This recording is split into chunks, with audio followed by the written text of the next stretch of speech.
mandei um WhatsApp pra você. A gente pode combinar depois do intervalo de passar um recadinho?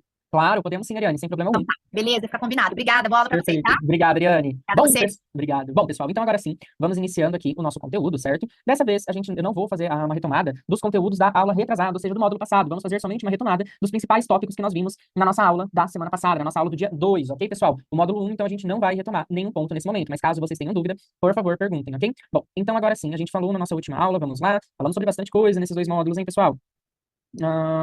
Agora sim.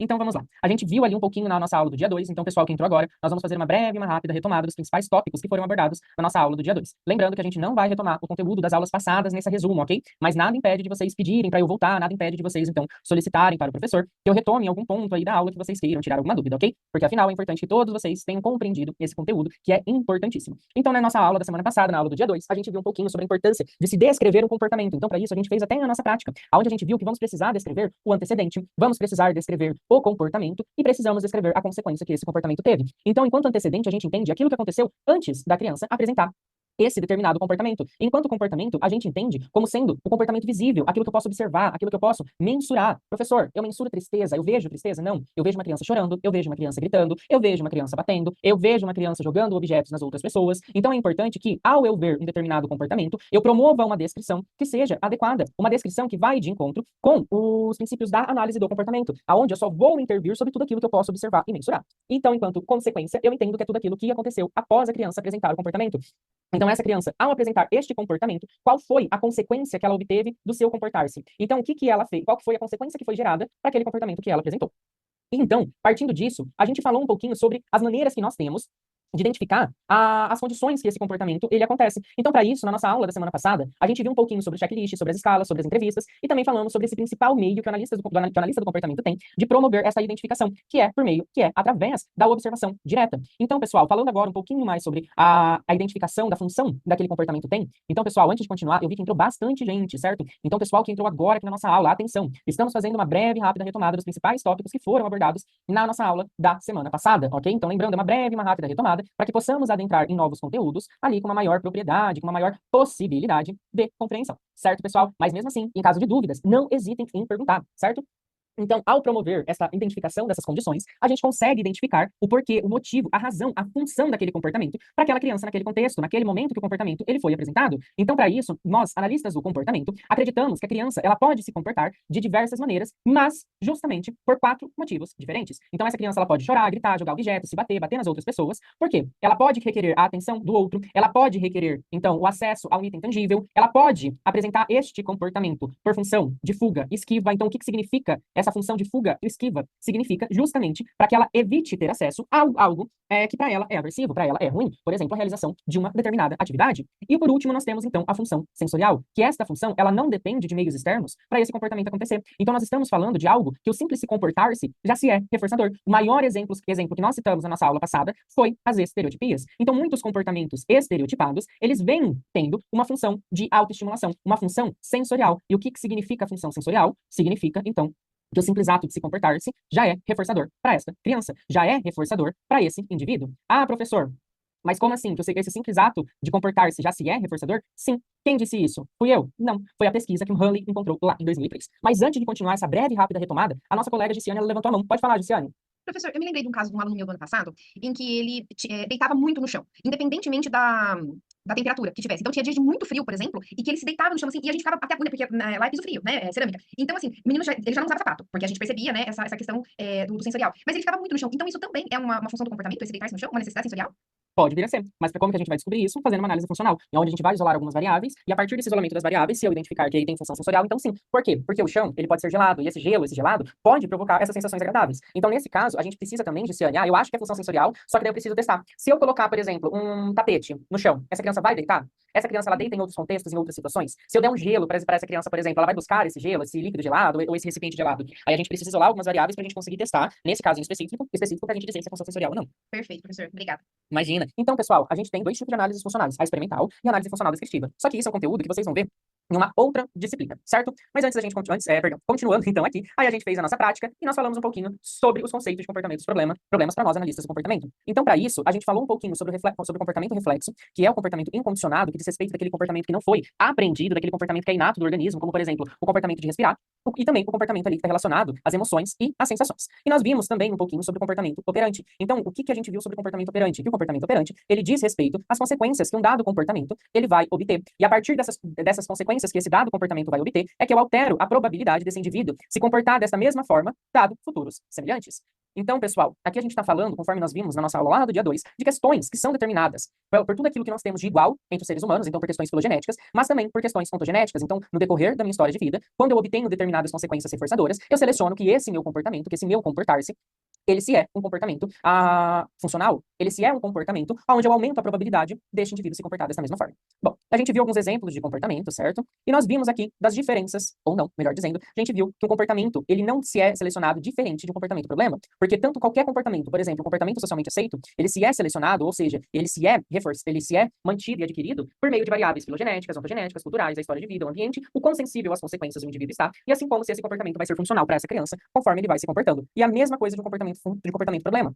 Então, a importância aqui é se esse comportar-se do indivíduo, ele vai ser funcional para ele ou não. Porque se esse comportamento ele for funcional, eu vou ter então aí uma criança que eu tenho um aumento da probabilidade dele se comportar dessa mesma forma, dado um futuro semelhante. Continuando então aqui, nós vimos que comportamentos funcionais tendem a se manter.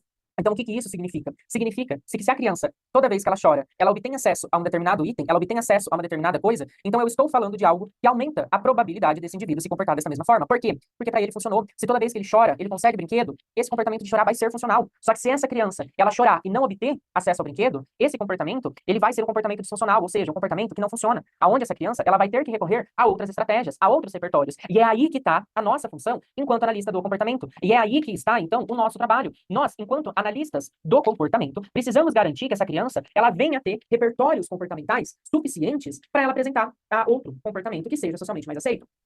Pessoal, eu vi que entrou mais gente, ok?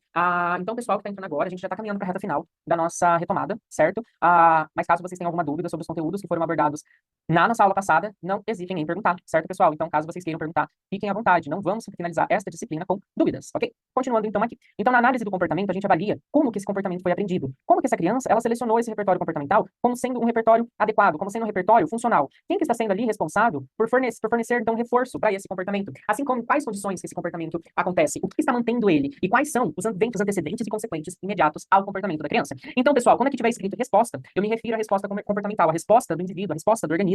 Então, resposta, nesse caso aqui em específico, se refere ao comportamento do indivíduo. E a gente viu um pouquinho alguns nomes da diferença da perspectiva cultural e da perspectiva da análise do comportamento. Então, na perspectiva cultural, um comportamento problema, um comportamento indesejado, um comportamento inadequado, um problema de comportamento, uma birra, um comportamento agressivo, uma autoagressão, variando de região para região. Enquanto que na análise do comportamento, nós vimos que esses comportamentos problemas podem ser chamados de comportamentos inadequados, comportamentos disruptivos, comportamentos aberrantes, comportamentos de se jogar-se no chão, de beliscar-se, de morder-se, de bater no outro, e pode variar, então, em qualquer lugar, para qualquer cultura e pessoa inserida na mesma.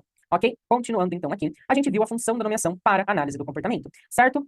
Aonde a gente viu um pouquinho sobre a diferença da função, que é o porquê, e não, aí a gente viu ali a topografia. Entretanto, nós não estamos preocupados em saber justamente somente a topografia. É claro que ao descobrir a topografia, ao descrever uma topografia adequada, conforme a gente viu, eu aumento a probabilidade de eu conseguir compreender o porquê, o motivo, a razão, a circunstância desse indivíduo estar apresentando este determinado comportamento. Então, pessoal, nós vimos aqui também que nós, enquanto analistas do comportamento, a gente precisa sempre se perguntar o porquê, não qual comportamento a criança se apresentou.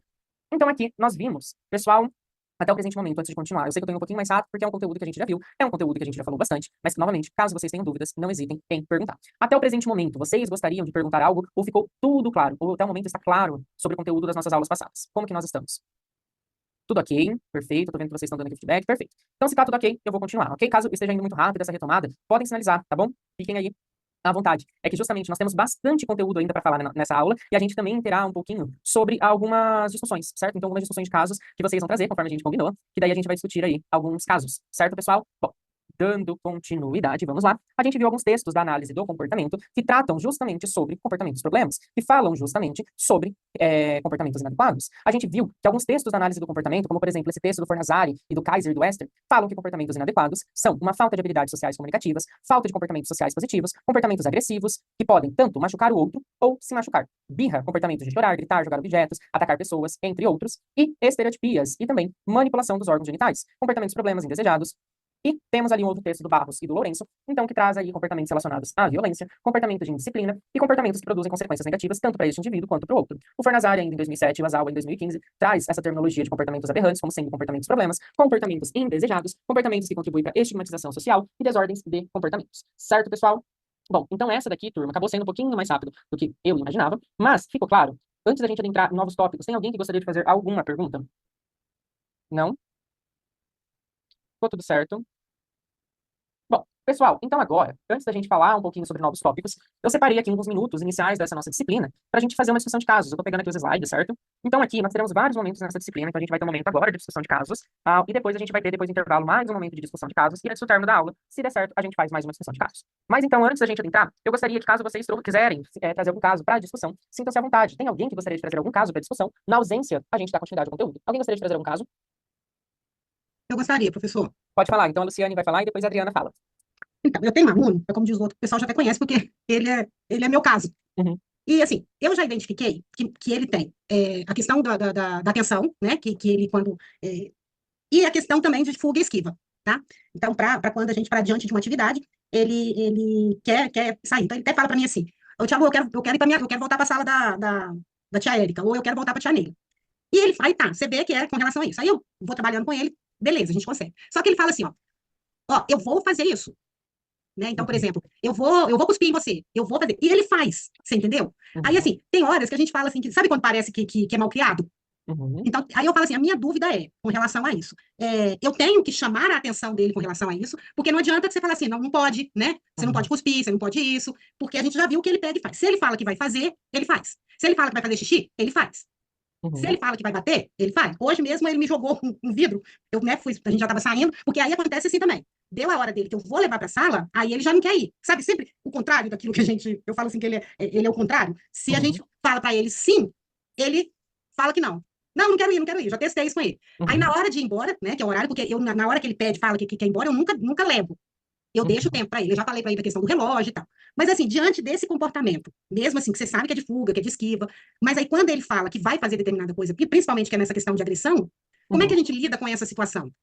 Bom, nesse caso em específico, muito provavelmente, esse comportamento, essa atenção que a gente dá para esse comportamento da criança pode estar sendo reforçadora. Porque conforme você disse, né, então, por mais que a gente chame atenção, esse comportamento continua. Então, o que isso indica pra gente, Luciane? Que essa atenção que eu estou fornecendo pro comportamento dessa criança está sendo reforçadora, está fazendo com que esse comportamento se mantenha. O que pode indicar pra gente uma alta probabilidade dessa criança estar se comportando justamente dessa forma para obter essa atenção das outras pessoas, essa atenção de vocês. Mas, entretanto, a gente também tem a variável que ela causa, então, ela machuca as outras pessoas. Ela pode apresentar esse comportamento onde ela pode acabar machucando uma outra pessoa. A minha sugestão é, se essa criança, ela vier para bater, é importante que a gente redirecione, que a gente peça esse acesso dela, mas nesse momento é importante que eu não fale assim para a criança, não é para bater, não pode bater, não faça isso. Por quê? Porque esse falar pode estar mantendo esse comportamento.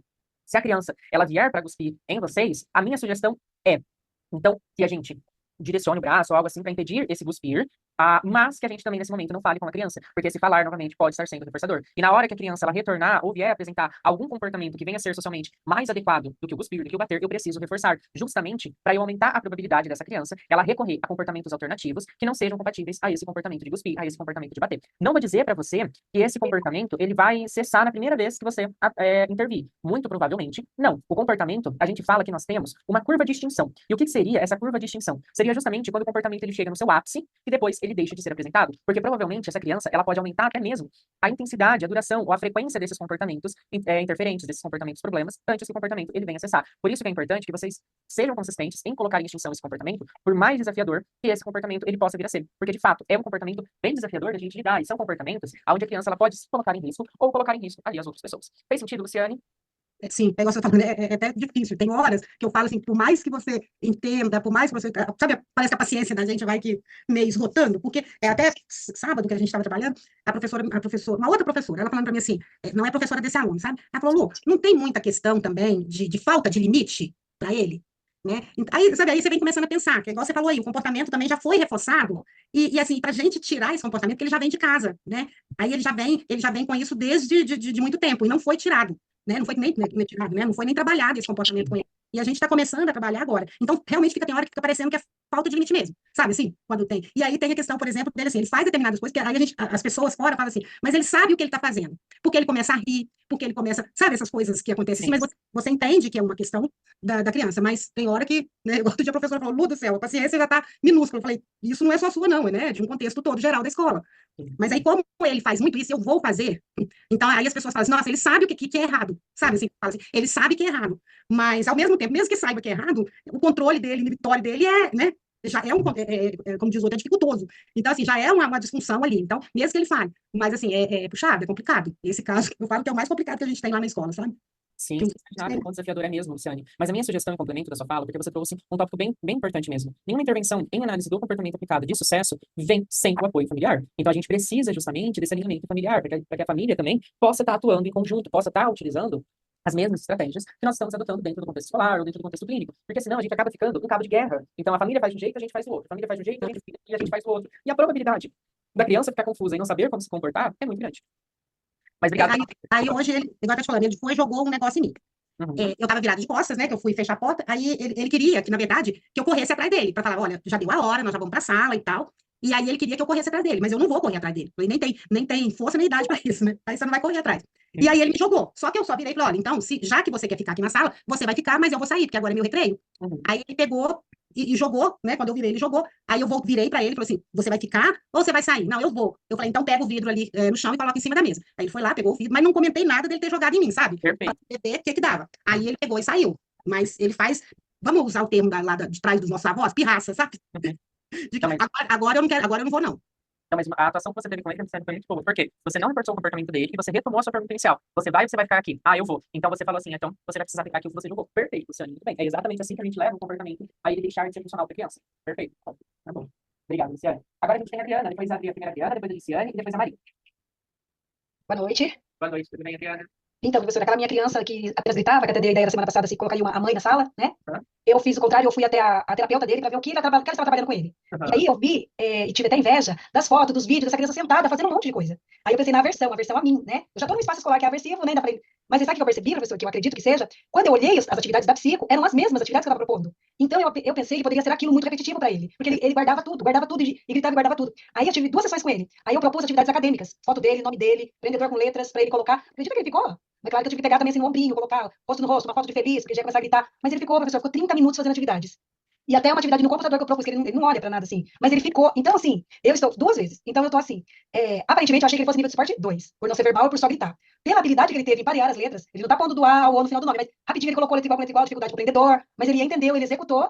E eu fiz 3 tipos de atividades e soltei ele um pouquinho. Nossa, fiquei tão feliz, me senti envergonhada, sabe? Porque assim, a versão dele era de ficar vendo a mesma coisa. Ele vai na teórica separando coisa, ele ia comigo, tinha que separar coisa. Então, assim, eu não tinha ideia do que ele sabia. Sabe? Eu não tinha ideia. Agora, a minha preocupação é como me comunicar com ele?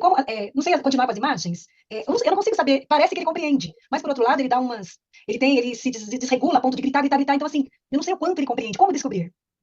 Nesse caso, Adriana, é a gente testando, né? A gente vê quais instruções que essa criança segue. Como a gente tem ali um viés de acesso com essas outras especialidades, vamos conversar com essas especialidades, fazer uma disciplinar, onde a gente vai conseguir verificar quais instruções que o Joãozinho, por exemplo, ele segue, você percebe que ele consegue compreender nas suas sessões, na sua atuação. Justamente porque se a gente já tem esse dado, a psicologia, muito provavelmente, ela vai conseguir trazer respostas bem assertivas. Por quê? Porque dentro do âmbito da psicologia voltada para a análise do comportamento, a atuação que contém, a gente tem alguns protocolos que vão nos dizer quais segmentos de instrução que a criança ela consegue compreender. Então, quais instruções que ele compreende, quais instruções que ele não compreende, quantas palavras eu devo utilizar de uma instrução para que essa criança ela venha a compreender. Então, nesse caso, eu tenho sugestão que você faça essas perguntas para esses outros profissionais, para que você consiga fazer esse rastreio. Se o profissional falar assim, professor, esses outros profissionais falarem assim, olha, ele não compreende nenhuma instrução, aí a gente vai precisar testar, porque muito provavelmente ele pode não compreender uma totalidade de uma frase complexa.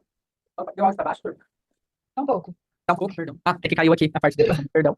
Melhorou? Melhorou. Perfeito, perdão. Por quê? Se eles falarem que não compreende, aí é interessante você fazer algumas testagens em específico. Quais testagens em específico eu trago como sugestão para você? Alguns segmentos de instruções simples, como por exemplo, pega, dá, guarda, fecha, abre, para ver se ele vai conseguir compreender. Porque se ele conseguir compreender essas instruções que são ali um pouquinho mais simples, eu tenho uma grande possibilidade dessa criança ela vir a entender outros segmentos de instruções. Ah, tá. Certo? Obrigada, mas já tô mais tranquila, porque pelo menos eu consegui pelo menos um canal. Porque Sim. como você fica 40 minutos com uma criança que grita e a mãe triste de morrer, eu tava muito, sabe, com pena, envergonhada também da mãe, porque você não achar um canal pra criança, mas a atividade acadêmica, como ele tá na sala, mesmo ele fica muito pouquinho, eu vi que ele gostou da foto dele, das letras do nome, quantidade, 1, 2, colocar, ele conseguiu imitar e completar. Então eu vi que foi diferente, parece que teve um pouquinho de desafio, um pouquinho não, né, pra ele é muito desafio, mas ele se propôs a fazer. Então eu acredito que assim, eu vou continuar nessa linha e fazer essas testagens, porque na verdade eu não sei direito realmente o que ele entende. Que ele copiou, ele Sim. imitou. Aham. E é exatamente isso. Vai testando que você vai conseguir descobrir. Então, isso que você está fazendo, Adriana, né, de tentar descobrir, chama-se linha de base, para você saber quais conhecimentos que essa criança ela possui e o que ainda precisa ser trabalhado com ela. Mas essa sua sacada, essa sua linha de raciocínio foi muito boa. Perfeito, Adriana, muito bacana. Obrigado aí pelo relato. Obrigada, eu que agradeço. Giciane e depois a Maria, por favor, pode falar, Giciane. Mas Professor, antes, Giciane. Oi? Oh, perdão, um minutinho. A Sueli mandou aqui no chat. Sueli, eu vou pedir pra você mandar uma mensagem pra Adriana, tá bom? Mas obrigado por me avisar, mas eu vou pedir pra você avisar ela também, tá bom? Agora sim, perdão, Giciane, pode falar. sem problema. Professor, a minha dúvida tá acerca do caso que a Lu estava comentando, em relação à questão do banheiro. Eu acredito que a gente já tenha comentado alguma coisa sobre isso, mas no caso que ele fala, eu vou fazer xixi. Então, o adequado seria a gente levar a criança ao banheiro primeiro, aguardar com que ele esvazie principalmente a bexiga, né? E se no retorno ele pegar e falar que vai fazer xixi e faz o xixi, a gente troca ou não troca? Perfeita pergunta, vamos lá então. Então aqui, pessoal, a gente precisa pensar por dois vieses. Então, se essa criança, ela apresenta um escape com função de atenção, função de fuga e esquiva, é importante que naquele momento a gente não dê uma demasiada atenção para esse comportamento. Então a sugestão é 30 segundos, porque a gente também não pode deixar a criança muito tempo, porque pode assar. Então 30 segundinhos, pessoal, fez o xixi, eu não vou imediatamente, naquele momento, ali, com a criança, passou 30 segundos, conta 30, 29, 28, 27, 26, 25, 24, deu zero, eu vou lá e falo, você fez xixi, a gente precisa limpar. E chama a criança, se for possível, a criança participar desse processo de limpar, ok? A criança limpou o xixi, a criança já foi trocada, aí nesse momento a gente interage com ela. Mas aí é importante que a gente também haja no antecedente. Quais situações que acontece mais escape? Em quais momentos? Pra gente prever e conseguir agir no antecedente. Porque xixi e cocô, turma, não dá pra gente deixar a criança suja, a criança molhada, porque pode assar, pode machucar a criança. Então é importantíssimo que vocês consigam identificar em quais condições, em quais situações que esse comportamento ele ocorre, para que vocês possam agir no antecedente. E o que significa agir no antecedente? Antes desse comportamento acontecer, ok? Fica Obrigada, claro? professor. Imagina. Bom, pessoal, continuando aqui, nós temos aqui a nossa colega que gostaria de perguntar, a Maria. Por favor, Maria, pode falar. Boa noite, Boa noite, tudo bem, Maria? tudo. Então, eu tenho alguns questionamentos sobre uma criança que eu atendo, tem 5 anos, que tem diagnóstico de TDAH e TOD. Até quando a Lu falava ali do caso dela, eu pensava que, de repente, essa criança possa vir a ter TOD, né, por algumas características que ela sinalizou. Mas, enfim, voltando ali à minha criança, eu estive no colégio esse final de semana passado para observar. E ele, há uns 2 meses atrás, começou a apresentar comportamentos de bater, cuspir, xingar. Aí foi feita algumas intervenções, né, principalmente com imagens, e aí melhorou. Mas eu percebo que a família é uma família que vive alguns conflitos, o pai e a mãe. Então, quando eu percebo que em casa a coisa não está muito legal, ele vai para a escola e reflete esses comportamentos, né, inadequados com os colegas. É uma turminha grande, de 20 crianças, e o que acontece, né, na minha observação, eu vi que justamente as professoras falam, né? De repente ele está lá brincando e não é do jeito que ele quer, então ele bate, ele empurra, ele xinga. E aí, conversando com as profs, a própria coordenadora, eu percebi que elas acabam levando ele para a sala da coordenadora e lá tem pirulito, tem joguinhos. Então, eu acredito que ainda está reforçando mais, porque, tipo, tudo esquiva. Aqui não é do jeito que eu quero, então eu vou lá porque lá tem pirulito e jogos. Uhum. E, falando com outra coordenadora, ela disse assim, olha, Maria, quando isso acontece, eu deixo ele sentado para se autorregular e só digo assim, quando você se acalmar, a gente conversa. Então, me parece que essa postura é mais adequada, porque ela não vai oferecer, né, os reforçadores. Perfeito. Então, assim, né, prof, o que que eu estou fazendo? Eu já pedi para a família preencher aquela tabela, né, para análise funcional, mas eu sinto eles ainda resistentes. Então, como o professor colocou ali, que é importante esse apoio da família. Então, eu senti que a família ainda não percebeu, eu já falei que as profs preencheram, mostrei para eles, né? Então, a impressão que eu tenho é que em casa ele está tendo reforçadores desses comportamentos explosivos mesmo. Eu sinto que o pai, é claro, dá de entender, está cansado, né? Mas, assim, são comportamentos explosivos, aí ele reflete na escola. Então, eu queria a sua opinião pela experiência, por isso que eu estou vivenciando algumas luzes aí da minha auxiliar. Sim. Mas é muito desafiador mesmo, né? Quando a gente não tem uma família engajada na intervenção, uma família que está aberta à mudança, porque a abertura para a mudança não vai ser benéfica somente para a família, mas sim também para a relação familiar que está ali estabelecida, a relação familiar que está ali, querendo ou não, estremecida, né? Porque querendo ou não, a gente sabe que isso é uma questão que não interfere somente no âmbito familiar, né? Não interfere, perdão, somente ali na criança, mas sim interfere nessa dinâmica familiar. Então, é importante que a gente não force algo, certo? Que a família não está preparada ali para aquele momento, não está preparada ali para aquela situação, para aquele contexto, até mesmo para que nós não sejamos pessoas aversivas e a gente acabe cortando ali o canal que nós tínhamos em conjunto com a família para propor qualquer mudança comportamental, qualquer alteração ali. Mas o ponto primordial que a gente precisa fazer é justamente, Maria, a conscientização familiar. E não tem muito que a gente possa fazer no caso, que a família não está engajada, que a família não quer, que a família não vai, que a família não participa, porque a probabilidade de nós não termos sucesso naquilo que a gente está fazendo, se a gente não conseguir contar com a família, é muito baixa. Então a gente vai sim, Maria, precisar contar com esse apoio familiar para a gente promover uma intervenção eficaz, um auxílio ali eficaz para essa criança. Porque principalmente, Maria, a partir do relato que você traz, eu posso inferir, lembrando que é uma inferência minha, que não é somente a família, que não é somente a criança que está precisando de ajuda. Talvez sim toda a família, até por conta dessa não aceitação. Uhum. Certo, prof. E no caso, no colégio, né, onde está tendo esse reforçamento, eu comentei, né, que com a coordenadora, né, que a gente teve aula semana passada, e que esse tipo de comportamento reforça a questão da food esfirra, porque lá ele tem doce, ele tem o acesso, ele sai daquele local que ele não quer ficar, né? Então, eu vi que ela aceitou bem, né? Uhum. E daí vem a pergunta clássica, né? Mas aí o que é que eu faço, né? Porque realmente ele bota o terror na turma, né? Sim. Aí eu comentei que o que pode fazer, que eu estou fazendo no consultório, são imagens e também por forma de fantoche, atitudes adequadas e inadequadas, né? Então, tipo assim, lá os dois bonequinhos, né? A Maria e o Joãozinho. Então, a gente está fazendo uma brincadeira e de repente vem a fala, a gente pode cuspir no amigo? Não, né? Então, esse tipo de coisa. Ou as imagens mesmo, é o que eu estou fazendo e sugerir no colégio. Perfeito. Eu acho que é super incrível. Eu, particularmente, mas daí algo que eu gosto muito. Eu adoro trabalhar com histórias sociais, Maria. Então, principalmente, Uhum. fazendo contação de história com fantoche, fazendo contação de história com bichinhos físicos. Então, por exemplo, ele tem ali algum interesse por carrinho, algum interesse por dinossauros, bonecos, algo assim do gênero? Sim, sim, ele Tem? tem carrinhos e dinossauros. Que bacana, porque daí a gente pode utilizar, por exemplo, os dinossauros, os carrinhos, para fazer uma contação de história. Preparar ali o ambiente, preparar ali os carrinhos, criar um cenário, talvez de algum filme que ele gosta, e trabalhar essa contação de história. Porque não adianta nada, Maria, a gente falar assim, não reforça, mas também não ensinar formas alternativas da criança conseguir aquilo que ela quer, sem apresentar comportamentos interferentes. E perfeito, Uhum. muito bacana. Obrigada, prof. Imagina. Pessoal, bom, nós teremos outros momentos agora, certo? Então, outros momentos para falar um pouquinho sobre os casos. Então, aqui depois do intervalo, conforme a gente conversou, aqueles que quiserem trazer mais casos aqui para discussão, sintam-se à vontade, ok? Então, vocês podem trazer, porque depois do nosso intervalo, a gente vai ter mais algumas discussões, ok? Mas continuando, então, aqui. Agora, pessoal, agora, turma, a gente vai falar um pouquinho sobre algumas classes de comportamentos interferentes, algumas classes de comportamentos problemas. Eu tinha comentado, eu passei aqui os slides na nossa aula passada, um pouquinho por cima para vocês possam, para que vocês tivessem entrado em contato com o conteúdo de hoje, mas daí a gente vai falar bem aprofundado. E vocês verão que muitos dos exemplos que vocês trouxeram, muitos dos exemplos que o professor deu, muitos dos exemplos que a gente discutiu aqui na nossa aula, eles estão justamente dentro dessas classes, melhor dizendo, de comportamentos interferentes, de comportamentos problemas. Então vamos ver e vamos falar agora sobre algum deles. Mas antes eu vou beber um gole d'água que minha garganta secou.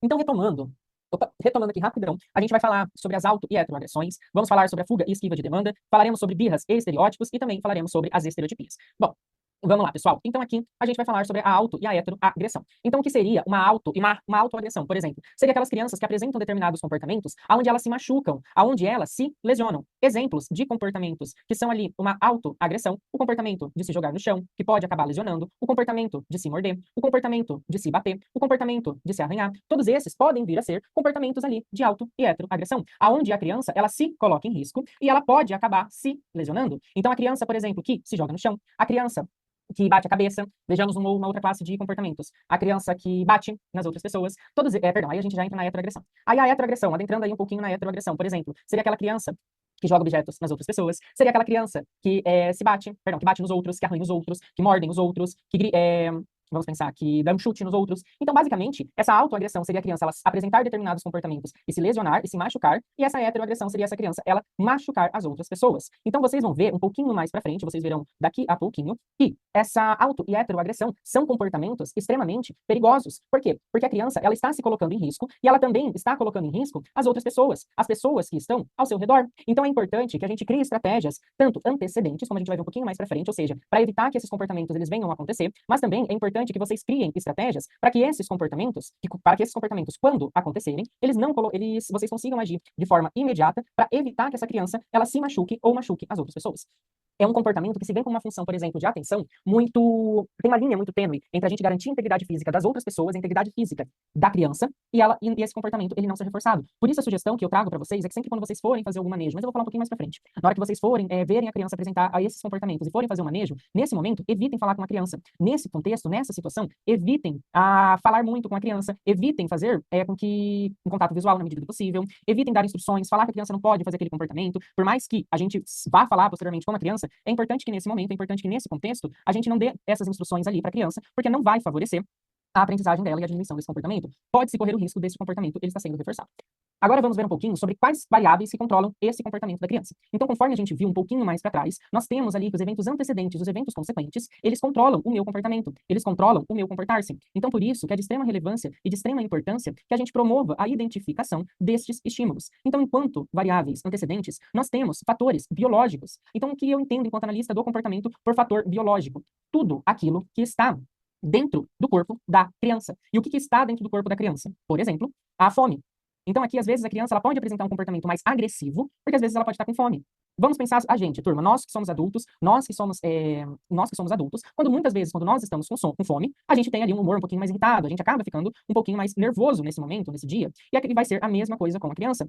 A criança, ela pode vir apresentar um humor um pouquinho mais irritado, porque ela pode estar com fome. Então, é importante que a gente também não deixe de considerar todas essas variáveis, todas essas questões biológicas que podem estar influenciando no comportamento da criança. Porque se eu tenho uma criança que ela está com fome, eu posso ter ali uma maior probabilidade dessa criança ela ficar mais irritada, porque ela está com fome. Então, eu preciso também considerar todos estes fatores.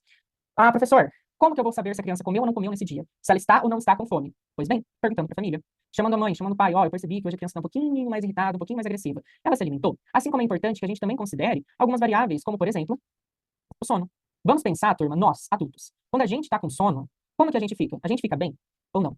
A gente também pode ficar um pouco mais irritado e vai ser a mesma coisa com as crianças. Às vezes, as crianças, elas podem, por exemplo, estar com um pouco de sono, porque elas podem não ter tido uma noite agradável. Então, a gente precisa, de fato, considerar todos estes aspectos. Então, essa criança, ela está com sono, ela dormiu bem, e principalmente aquelas crianças que já têm um histórico familiar, aquelas crianças, melhor dizendo, que já têm ali um histórico de dormir mal, a gente já tem aquelas crianças que têm um histórico onde elas não ficam bem, à noite elas não dormem bem, elas podem apresentar ali um humor um pouquinho mais irritado. Então, se a criança, ela tiver sonolenta, ela tiver ali, não está rendendo a sua sessão, a sua aula com essa criança, a gente também precisa ficar um pouco mais sensível, até mesmo em respeito à própria criança. Então, até onde que eu preciso ter eu preciso forçar a criança a fazer uma determinada atividade, e até onde eu preciso respeitar esse momento onde a criança ela está se sentindo mais cansada. Então, são todos fatores que eu também preciso considerar antes de manter a consistência, por exemplo, numa determinada demanda, numa determinada atividade. Ah, mas a criança ela precisa fazer aquilo que eu estou pedindo, aquilo que eu estou propondo, etc, etc, etc.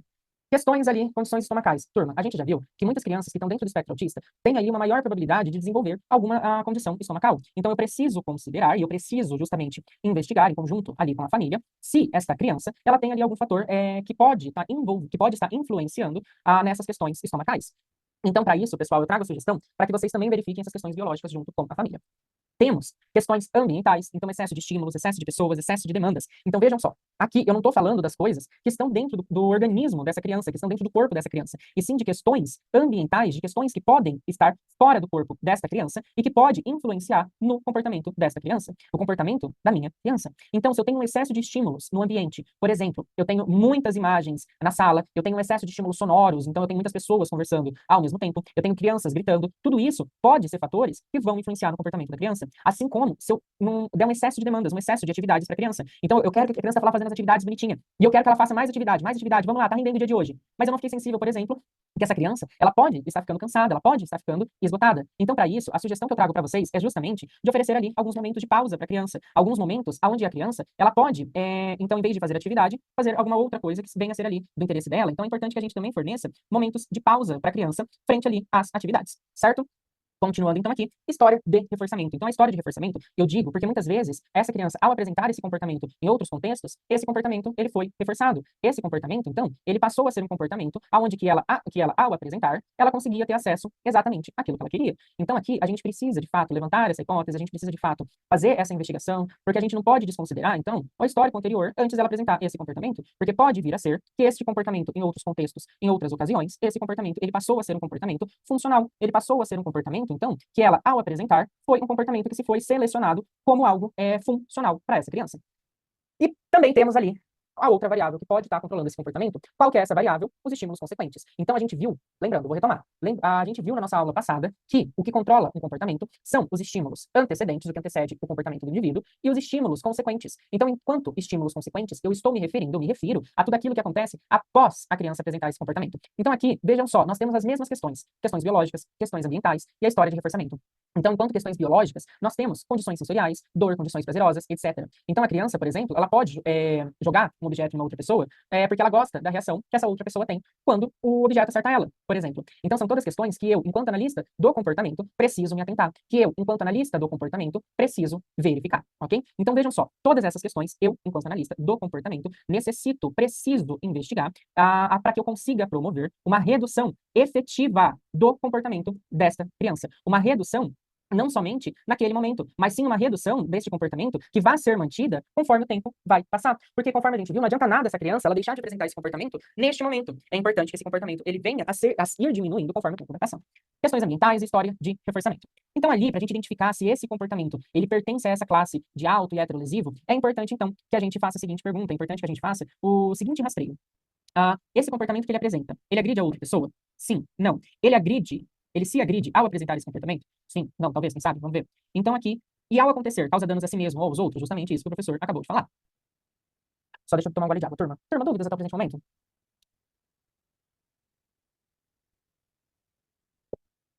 Esse comportamento que essa criança apresenta está interferindo nas suas relações sociais? Esse comportamento que a criança está apresentando atrapalha o seu desenvolvimento? Então, ele interfere, por exemplo, na hora que a gente vai dar uma demanda para essa criança apresentar uma atividade. Então, toda vez que eu apresento essa atividade para a criança, essa criança, ela apresenta fuga dessa atividade, ela começa a bater, ela começa a gritar, ela começa a chorar. O que que essa criança faz quando eu peço alguma coisa para ela, né? Ela chora, ela grita. Atrapalha o ensino de habilidades. Então, é aqui quando as habilidades, essa criança não está conseguindo aprender novas habilidades por conta da emissão desses comportamentos. Turma, um tópico anterior, que eu vou só retornar aqui, que são essas relações sociais. Muitas vezes, a criança, ao apresentar um comportamento de bater nos colegas, bater nas outras pessoas, pode vir a ser que os amiguinhos dessa criança, por exemplo, na escola, eles comecem a se afastar, justamente por receio dessa criança vir a bater neles. É um comportamento, turma, é uma reação muito comum, é uma reação que acaba acontecendo. Então é importante que a gente olhe também, olhe com um olhar empático, porque muitas vezes essa criança ela também pode estar em sofrimento ao apresentar esse comportamento. Então é importante que a gente intervenha e promova, por exemplo, a aprendizagem dessa criança, ensinando comportamentos alternativos, para que em vez dessa criança ela apresentar este comportamento interferente, ela possa vir apresentar comportamentos que sejam socialmente mais aceitos. Mas professor, é muito difícil, porque toda vez que ela tá perto dos amiguinhos, ela vai lá e bate nos amiguinhos, e os amiguinhos não querem ficar perto dela. Então, nesse caso, vamos agir no antecedente. Vejam só, o professor, ele tá falando muito aqui, eu estou falando muito aqui, sobre a importância de se agir no antecedente. Então, turma, a gente precisa agir no antecedente, então antes dessa criança bater no amiguinho, a gente dá o suporte necessário para, por exemplo, que ele imita outro comportamento. Então, por exemplo, você quer brincar com o amigo? Então vamos lá, vamos chamar o amigo para brincar. Você quer dar um abraço no amigo? Então vamos lá dar um abraço no amigo. Justamente para que as crianças não se afastem dessa outra criança por conta desses comportamentos. Giciane, pode falar. Professor, o meu aluno, ele está apresentando muito essa questão do comportamento de bater, né? Por várias situações. Uma que acaba incomodando mais é a resistência na troca de ambientes. Então, a nossa rotina, ela é bem certinha, em relação a horários e a tudo. Tanto que, por exemplo, o sono dele agora está super regulado. Então, aquele horário ele vai deitar e dormir, não importa onde a gente esteja. E, agora, nesse momento de ir para o refeitório, ele ainda apresenta bastante resistência na troca. Dicas para ajudar, porque aí o que acontece? Justamente isso. Ele até vai, né? Agora ele vai no trenzinho. Antes já teve momentos de eu precisar pegar no colo, segurar ele sozinho pela mão, sair arrastando. Agora ele até vai. Só que ele chega, ele senta e ele sai batendo todo mundo. No sentido de que, assim, eu tô aqui contra a minha vontade, então eu não quero ninguém também perto de mim, né? Mas eu não tenho espaço para deixá-lo longe de todo mundo. Eu não tenho como deixar um banco, por exemplo, só para ele. Ele tem que dividir o banco com todo mundo. Uhum. A minha sugestão é que a gente age no antecedente. Então, por exemplo, quando você me fala que ele tem essa dificuldade de fazer uma transição de um ambiente para outro, a minha sugestão é que você utilize figuras e previsibilidade. Então, inicie falando não somente para essa criança, mas sim para todas as crianças. Então, por exemplo, tal horário, a gente vai no parque. Por exemplo, na hora que eu colocar, por exemplo, na hora que eu pintar esse quadradinho, nós vamos no parque. Então, colocar ali na lousa a possibilidade, 5 quadradinhos. Então, a cada 10 minutos você pinta. Então, faltam 2 quadradinhos pra gente ir pro parque. Na hora que eu pintar, nós vamos pro parque, nós vamos pro refeitório. Pintou. Turma, tô pintando. O que a gente vai fazer agora? Nós vamos para o refeitório. Vamos todo mundo ali na cantina. Aí você acompanha a criança na medida do possível, vai com a criança até esse ambiente e senta-se próxima dessa criança, justamente para que ele necessite de algum auxílio, algum redirecionamento, você já esteja próximo. Mas a minha sugestão é que você faça esse trabalho no antecedente. Não somente para a criança que necessita dessa previsibilidade, mas sim de uma forma geral ali para todo mundo da turma. Tá, joia, obrigada. Fez sentido? Sim, fez. Na hora de guardar o brinquedo, por exemplo, tá funcionando bastante, né? Com a turma toda. Turminha, daqui a 5 minutos nós vamos guardar o brinquedo. Turminha, daqui a 3 minutos a gente vai guardar o brinquedo. Turminha, falta 1 minuto pra guardar o brinquedo. Aqui está terminando isso, nós vamos guardar o brinquedo. E aí, com isso, agora tá todo mundo bem mais ativo nessa questão, porque realmente eles não querem parar de brincar, né? Mas com esse aluno em específico, essa questão de ir para o refeitório, porque realmente ele não come fora de casa, né? Tem toda uma questão. E outra, é um ambiente que ele precisa permanecer sentado. Ainda que nos outros ambientes ele levanta, eu deixo ele dar a voltinha dele, depois agora ele aprendeu a retornar pra cadeira, pro espaço ali, enfim, onde quer que a gente esteja. Mas o refeitório não, é uma obrigatoriedade ele estar sentado, né? Então é essa questão, imagino eu, né? Que cause maior desconforto para ele. Além de ser um ambiente também mais barulhento, né? Porque começa todo mundo falando. Então, na sala nós somos em 20. Então, é o barulho de 20, mas no refeitório, geralmente, são 150, 120. Então, é um ambiente mais barulhento. E eu não consegui ainda com que os pais me levassem o abafador. Né? Então, eu senti mais necessidade do abafador semana passada, que além do calor, que tava complicado pra todo mundo, então, é barulho de ventilador, é barulho muitas vezes de limpeza e tal, e todo mundo falando exacerbado, nossa, semana passada eu tava com dó dele. Tanto que eu, assim, não fiz praticamente nada, eu deixei ele muito livre, porque eu sabia que ele tava muito irritado, né, com essas questões. E ele é já uma criança calorenta também. Então, juntou o contexto da obra, nossa, eu deixei ele bem no canto dele, assim, sabe, não forcei nada, realmente. E porque o pouquinho que a gente mexia com ele já gritava, chorava, se jogava pro chão e tal. E eu acho que o abafador realmente faz muita diferença pra quem tem sensibilidade auditiva, né?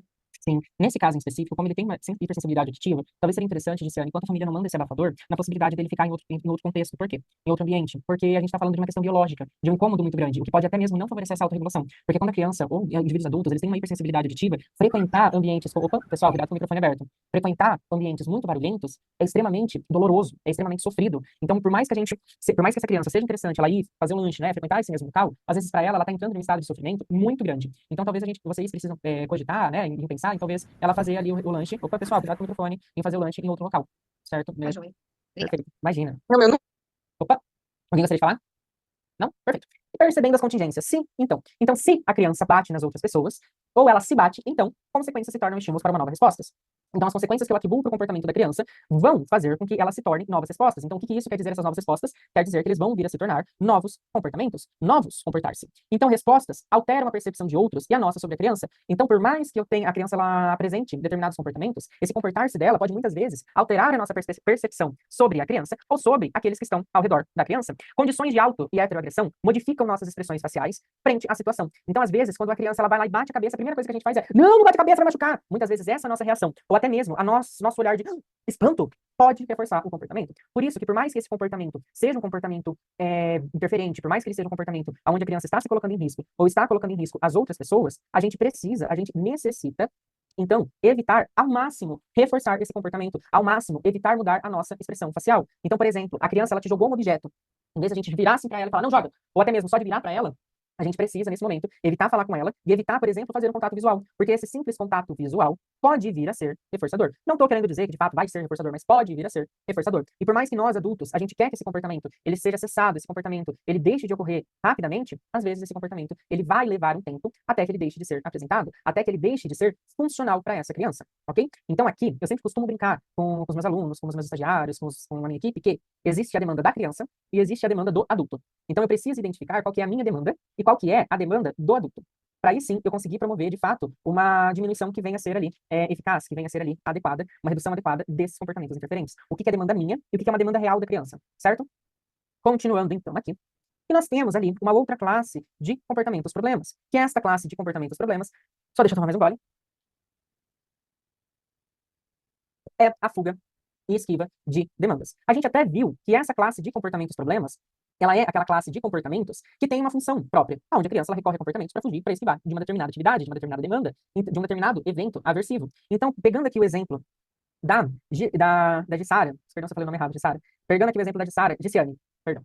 Pegando aqui o exemplo da Giciane, pode ser que essa criança, ela apresentava o comportamento de bater nos amiguinhos justamente para ela querer sair desse ambiente aversivo. Então aqui a gente está falando de uma variável que controla o comportamento, que tem ali como estímulo antecedente algo biológico, que é a dor. Ela pode apresentar esse comportamento, apresentar essa resistência para fazer essa transição de ambiente por conta de uma hipersensibilidade auditiva, aonde ele chora, ele grita, ele bate nos amiguinhos, justamente para que ele não vá neste ambiente. Por quê? Porque esse ambiente para ele se é aversivo. Esse ambiente para essa criança é um ambiente extremamente punitivo. É um ambiente extremamente aversivo. É um ambiente onde não está favorecendo as aprendizagens desta criança. Por quê? Porque por conta de algo biológico, por algo ali, de um incômodo, de uma hipersensibilidade auditiva. Por isso que ele recorre, pode ser por isso que ele recorre a esses comportamentos. Assim como nós também podemos ter algumas variáveis que podem controlar esse comportamento, que são estímulos ambientais, estímulos antecedentes ambientais. Então, por exemplo, estímulos visuais. Opa, Valdirene, gostaria de falar? Valdirene, seu microfone está aberto. Acho que talvez abriu sem querer. E nós temos ali algumas variáveis ambientais. Além da história de reforçamento, né, das situações anteriores que tenham envolvido algum tipo de demanda, algum tipo de evento aversivo, e os estímulos consequentes, então estímulos biológicos, estímulos ambientais, além da história de reforçamento ali da criança. Então, tudo isso eu também preciso considerar ao falar de comportamentos de fuga e esquiva de demanda.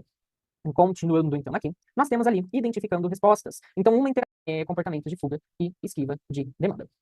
Continuando, então, aqui, nós temos ali identificando respostas. Então, uma interação acontece sempre na presença de uma demanda, e essa mesma resposta acontece na ausência de demandas. Então, esse comportamento que a criança apresenta, ele acontece quando nós não temos um item aversivo, nós não temos uma demanda ali acontecendo? Sim, não, talvez. E nós temos, então, um comportamento que acontece aonde este comportamento, ele causa danos a si mesmo, aos outros, atrapalha as relações sociais, atrapalha o desenvolvimento da criança, atrapalha o ensino de habilidades.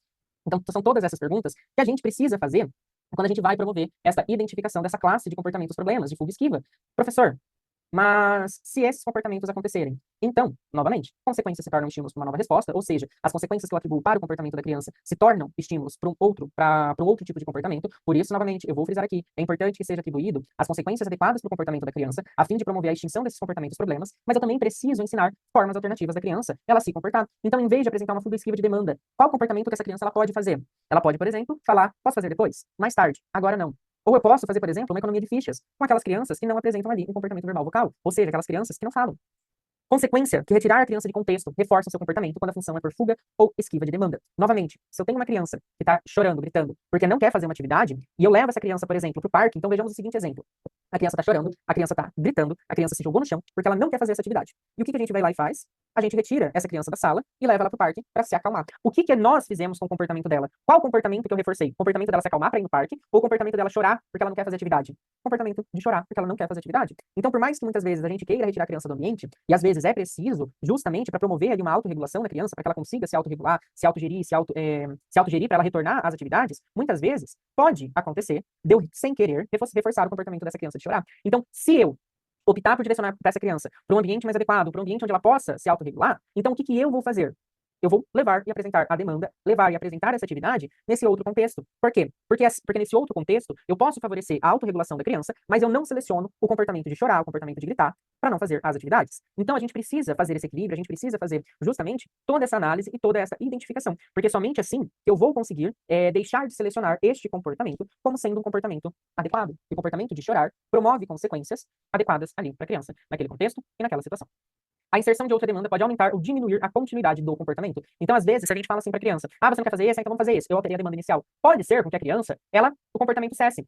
O comportamento diminua, o comportamento problema diminua naquele momento. Então, o choro, ele diminui de intensidade, ela deixa de jogar os objetos. Mas pode ser também que, quando eu troco, entre aspas, essa demanda, eu apresento uma outra demanda para essa criança, pode ser que ela aumente a intensidade deste comportamento. Por isso que é sempre interessante que, na hora que a criança está chorando, gritando, se jogando no chão, batendo nas outras pessoas, ou seja, o comportamento está no seu ápice, digamos assim, eu não vá naquele momento e insira, por exemplo, uma outra demanda. Eu insira ali outra coisa para a criança fazer. Então, às vezes, é mais interessante eu aguardar o comportamento diminuir um pouco, a intensidade do choro diminuir, a criança ela dá aquela respirada.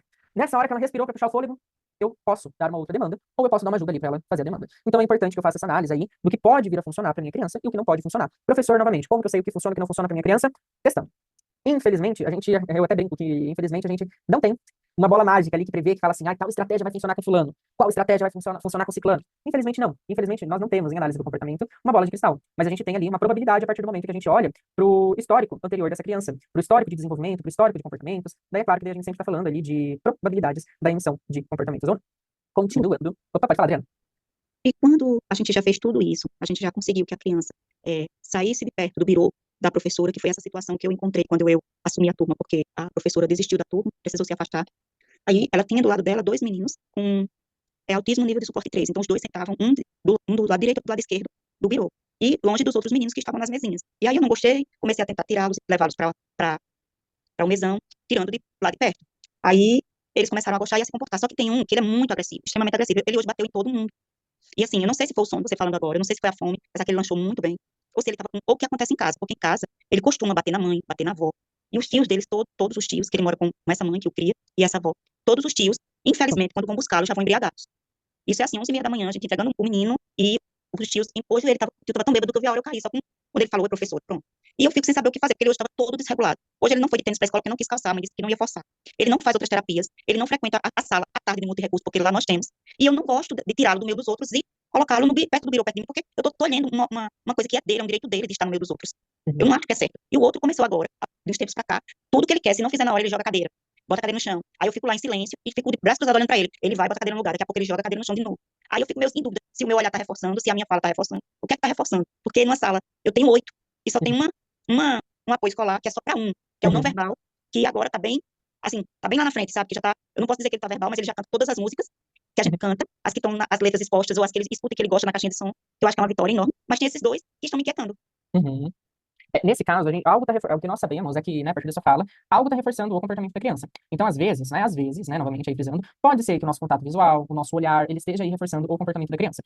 Como que eu sei? Testando. Então, a minha sugestão é que você evite fazer esse contato visual, mas, por mais que eu concordo com você que é direito da criança permanecer ali, mas às vezes a gente tem que fazer algumas adaptações no ambiente, justamente para que essa criança ela consiga futuramente participar ativamente dessas atividades. Então, se hoje essa criança ela tem essa necessidade de ficar próxima de você, perto de você, então não tem problema a gente fazer isso. Por quê? Porque daí ela identificou em você como uma fonte segura, uma fonte ali que transmite essa segurança e ela tem essa necessidade, ela pode vir a ter, melhor dizendo, essa necessidade ali de ficar próxima das outras pessoas. Então, a minha sugestão é que a gente faça, talvez, uma conversa com a mãe, uma conversa com a família, e até mesmo levante ali a possibilidade de estar acionando, por exemplo, o conselho tutelar, porque daí a gente tem ali justamente um ambiente que não está sendo tão favorável ali para a criança. Certo, Adriana?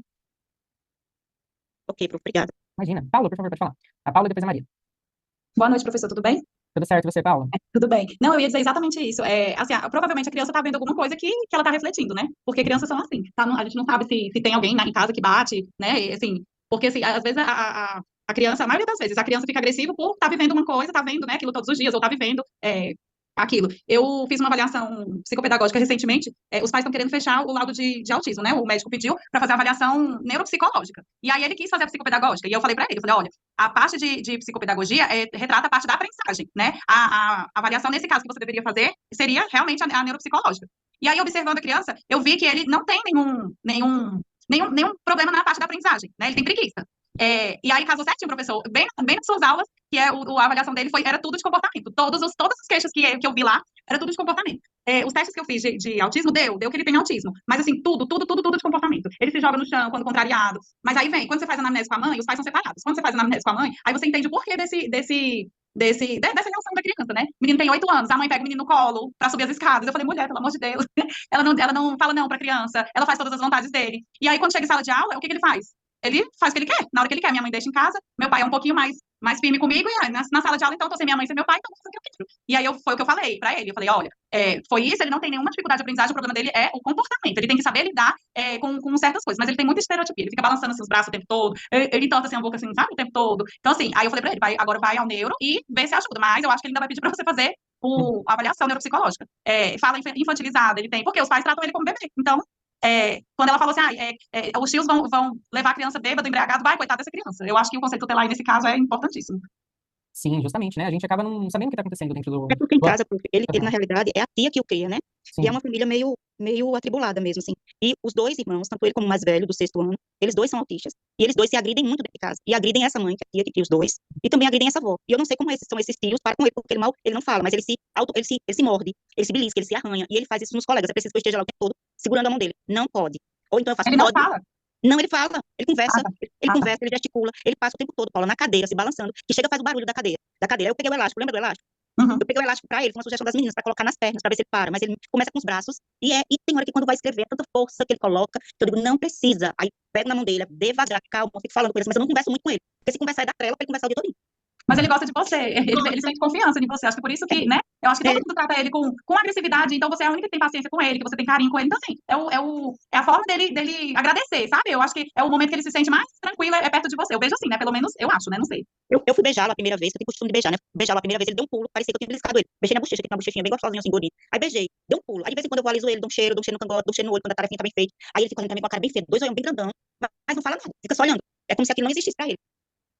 A gente Mas é sabe. isso mesmo, deve ser. Não existe, ninguém beija ele, ninguém faz um carinho, ninguém chama ele pra conversar, ninguém, entendeu? Então eu vejo assim, eu vejo que ele tem um carinho por você, e é assim que ele gosta de ficar perto de você. Então, pra ele nada tá bom, só se estiver perto de você. A gente sabe que ambientes familiares turbulentos, digamos assim, pode proporcionar ali para as crianças, né? Isso pode aumentar a probabilidade das crianças apresentarem comportamentos diferentes, comportamentos mais danosos, comportamentos um pouco mais desafiadores. Mas é importante também que a gente tenha esse olhar empático, né? E faça esse rastreio na medida do possível, quando que começou a emissão desses comportamentos, e também um pouquinho mais se a gente identifica aí que esse ambiente familiar que a criança está inserida é um ambiente perigoso, mesmo ali para a integridade física da criança. E é importante que sempre, na medida do possível, a gente acione, né, o conselho tutelar, nem que seja somente para fazer uma visita ali para a família e assim por diante, só para estar fazendo essas verificações. Maria, por favor, pode falar. Prof, sobre essa questão de comportamentos, né, inadequados em sala de aula, que é a questão da fuga esquiva, eu acredito que primeiro, não sei se primeiro, mas tem que ter algum momento de conversa com o grupo, né, sobre o que pode, o que não pode, e me ocorreu uma questão prática de criar como é que eu vou dizer, uma ferramenta para que essa criança possa liberar, né, essa raiva, para que ela possa se autorregular. Não sei se seria um espaço na própria sala para que a criança vá lá e se autorregule, ou uma bolinha de pilates, ou um colar com algum material tipo bolinha de pilates, que daí dá para apertar. Enfim, se o prof tivesse alguma sugestão nessa linha, né, para evitar que a criança saia da sala, se ela não estiver colocando ninguém em risco, né, porque se sai, acaba que reforça para que ela continue fazendo para sair, né?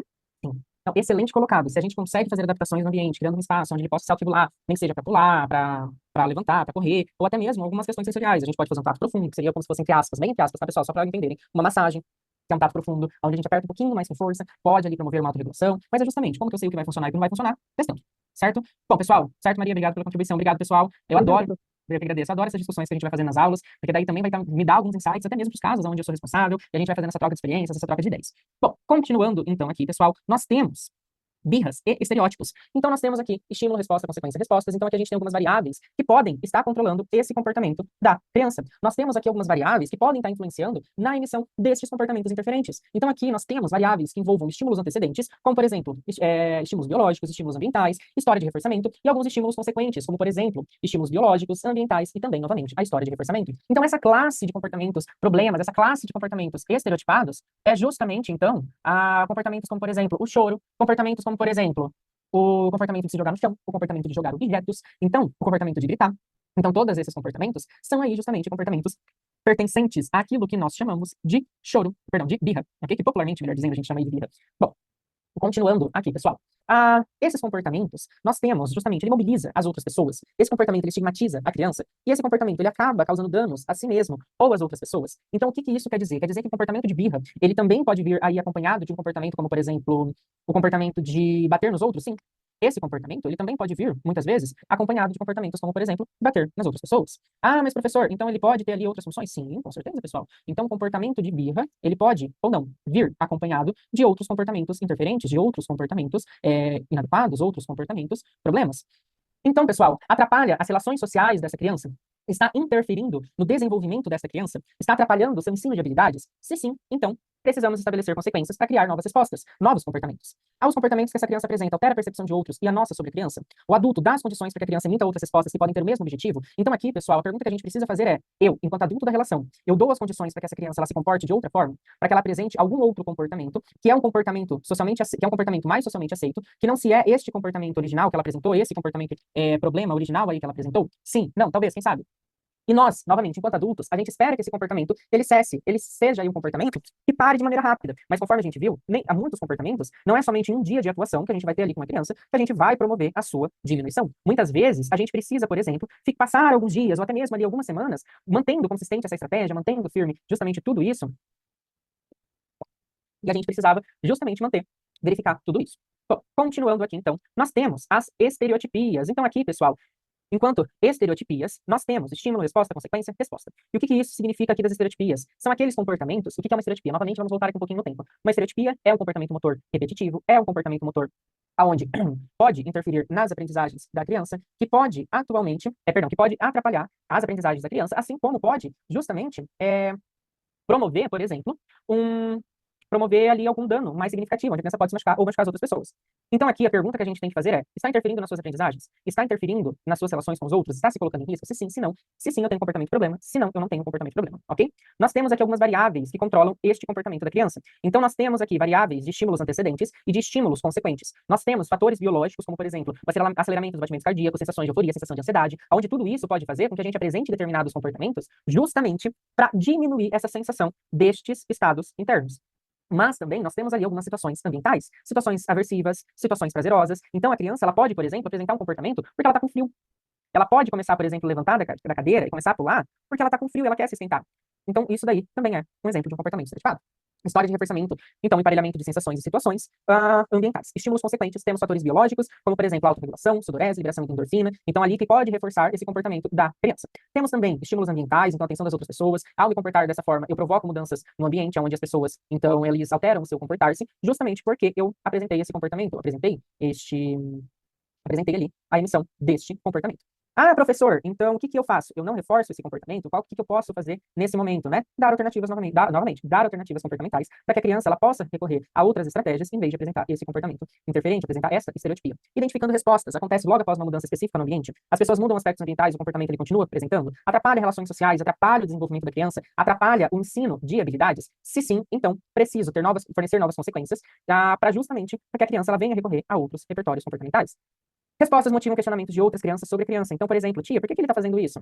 Tia, por que ele está gritando? Por que ele está repetindo o que os outros estão falando? Muitas vezes o comportamento ele não vai se alterar com a mudança do ambiente pensada como consequência do comportamento. Então, aqui é uma maneira chave, pessoal, da gente talvez levantar essa hipótese do porquê que essa criança está apresentando esse comportamento. Então, aqui, às vezes, a criança ela pode apresentar um determinado comportamento interferente, mas que esse comportamento ele não cessou, mesmo mediante a modificação que foi ali proposta no ambiente, naquele contexto, naquela situação. Então, novamente, aqui nós estamos falando de um comportamento que não está dependendo de meios externos. Nós estamos falando de um comportamento que depende justamente de meios internos. Bom, continuando aqui, pessoal, só vou tomar um golinho de água. É possível fazer análise de estímulos antecedentes mesmo se tratando de comportamentos de estereotipia? Sim, não. Sim, pessoal. Eu consigo elencar, então, estímulos antecedentes para verificar se esses comportamentos são comportamentos ali estereotipados ou não. Muitas vezes, a gente vai precisar fazer testagens. Então, a gente vai precisar levantar investigações para verificar se a nossa hipótese está adequada. Mas antes da gente ir para o nosso intervalo, porque eu sei que já são 9 horas e está todo mundo querendo ir para o intervalo, para finalizar a nossa primeira parte da nossa aula, gostaria de saber, turma, ficou claro para todos? Alguém tem alguma pergunta? Alguém gostaria então de fazer alguma pergunta? Alguém gostaria então de perguntar algo? Ficou claro para todos? Está tudo certo? Como que nós estamos? Tudo certo, turma? Tudo claro? A Silvia falou que está tudo ok. Então, restante, como que nós estamos? Está tudo perfeito. Eu acho que está tranquilo, maravilha, ok. Bom, então, pessoal, lembrando que depois do nosso intervalo, certo? A gente vai falar um pouquinho mais aqui sobre o nosso conteúdo e a gente vai falar um pouquinho mais sobre, a gente vai ter mais discussões de caso. Mas vocês podem estar se perguntando, professor, eu já trouxe uma discussão de caso. Eu posso falar? Claro, a gente pode discutir novamente os casos que vocês trouxerem. Não tem problema algum. Certo, pessoal? Ficou claro para todos? Bom, vou pegar então aqui o videozinho do nosso intervalo.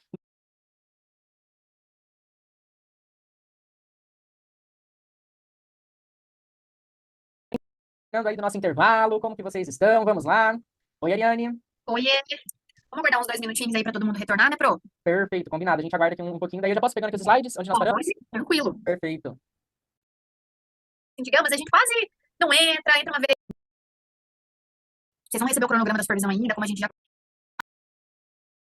Manda um WhatsApp para mim, que daí eu posso aqui intermediar entre você e o professor, tá? Para que daí você tenha um retorno daí o quanto antes. Baixe o material do professor. Lá na área do aluno, a gente tem o...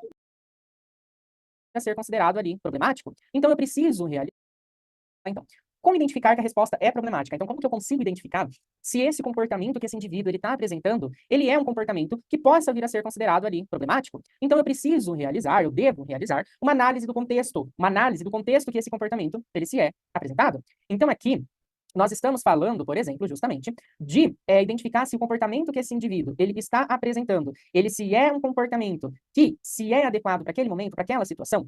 Por exemplo, o comportamento de abraçar as pessoas é um comportamento adequado, mas o comportamento de abraçar pessoas estranhas na rua, que eu nunca vi, é um comportamento adequado para aquele contexto, para aquela situação? Não. O comportamento de rir durante uma festa de aniversário é adequado? Sim. Mas o comportamento de rir, por exemplo, durante um velório, ou rir alto durante uma missa, um culto, uma palestra, ou algo assim do gênero, é um comportamento que se é adequado? Sim, não. Talvez, sabe? Então, tudo isso, eu preciso promover esta avaliação. Eu preciso fazer, então, esta análise, para que eu possa verificar se o comportamento que a criança apresentou para aquele contexto, para aquela situação, se é adequado ou não se é adequado. Assim como as outras crianças que estão ali, naquele momento, naquele contexto, naquela situação, elas devem ser adequadas, ela reproduzir esse comportamento deste indivíduo, e esses comportamentos causam algum dano para o ambiente na qual a criança se encontra, causa algum dano para as outras pessoas. É tudo isso que a gente precisa fazer. Feito isso, eu identifiquei que este comportamento desta criança, deste indivíduo, é um comportamento incompatível para aquele contexto, então eu preciso verificar e promover uma análise da função deste comportamento, ok?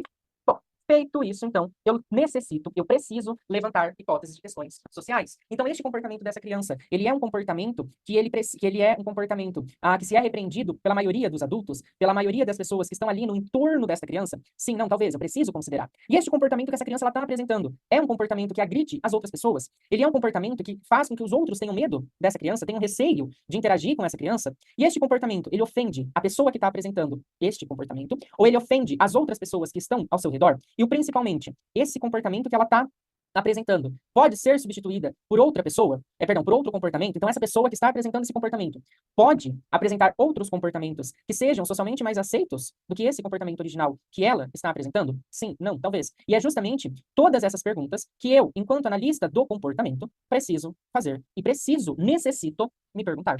Aí sim, eu vou levantar as hipóteses, né, de questões de aprendizagem também. Então, esse comportamento que essa criança está apresentando, esse comportamento interferente que essa criança ela está recorrendo, é um comportamento que está favorecendo a aprendizagem dessa criança? É um comportamento que é compatível com comportamentos que favorecem as aprendizagens de qualquer indivíduo? Então, vamos pensar o seguinte, turma. Então, este comportamento que essa criança ela está apresentando é um comportamento que vem favorecer, é um comportamento que está favorecendo a aprendizagem dela. Então, quais comportamentos hoje que nós sabemos que favorecem a aprendizagem de qualquer cidadão? Por exemplo, o comportamento de se sentar, o comportamento de olhar nos olhos, o comportamento de olhar para a atividade, de seguir instruções. É justamente todos esses comportamentos que podem favorecer ali a aprendizagem deste indivíduo e que eu preciso e que eu necessito levar em consideração.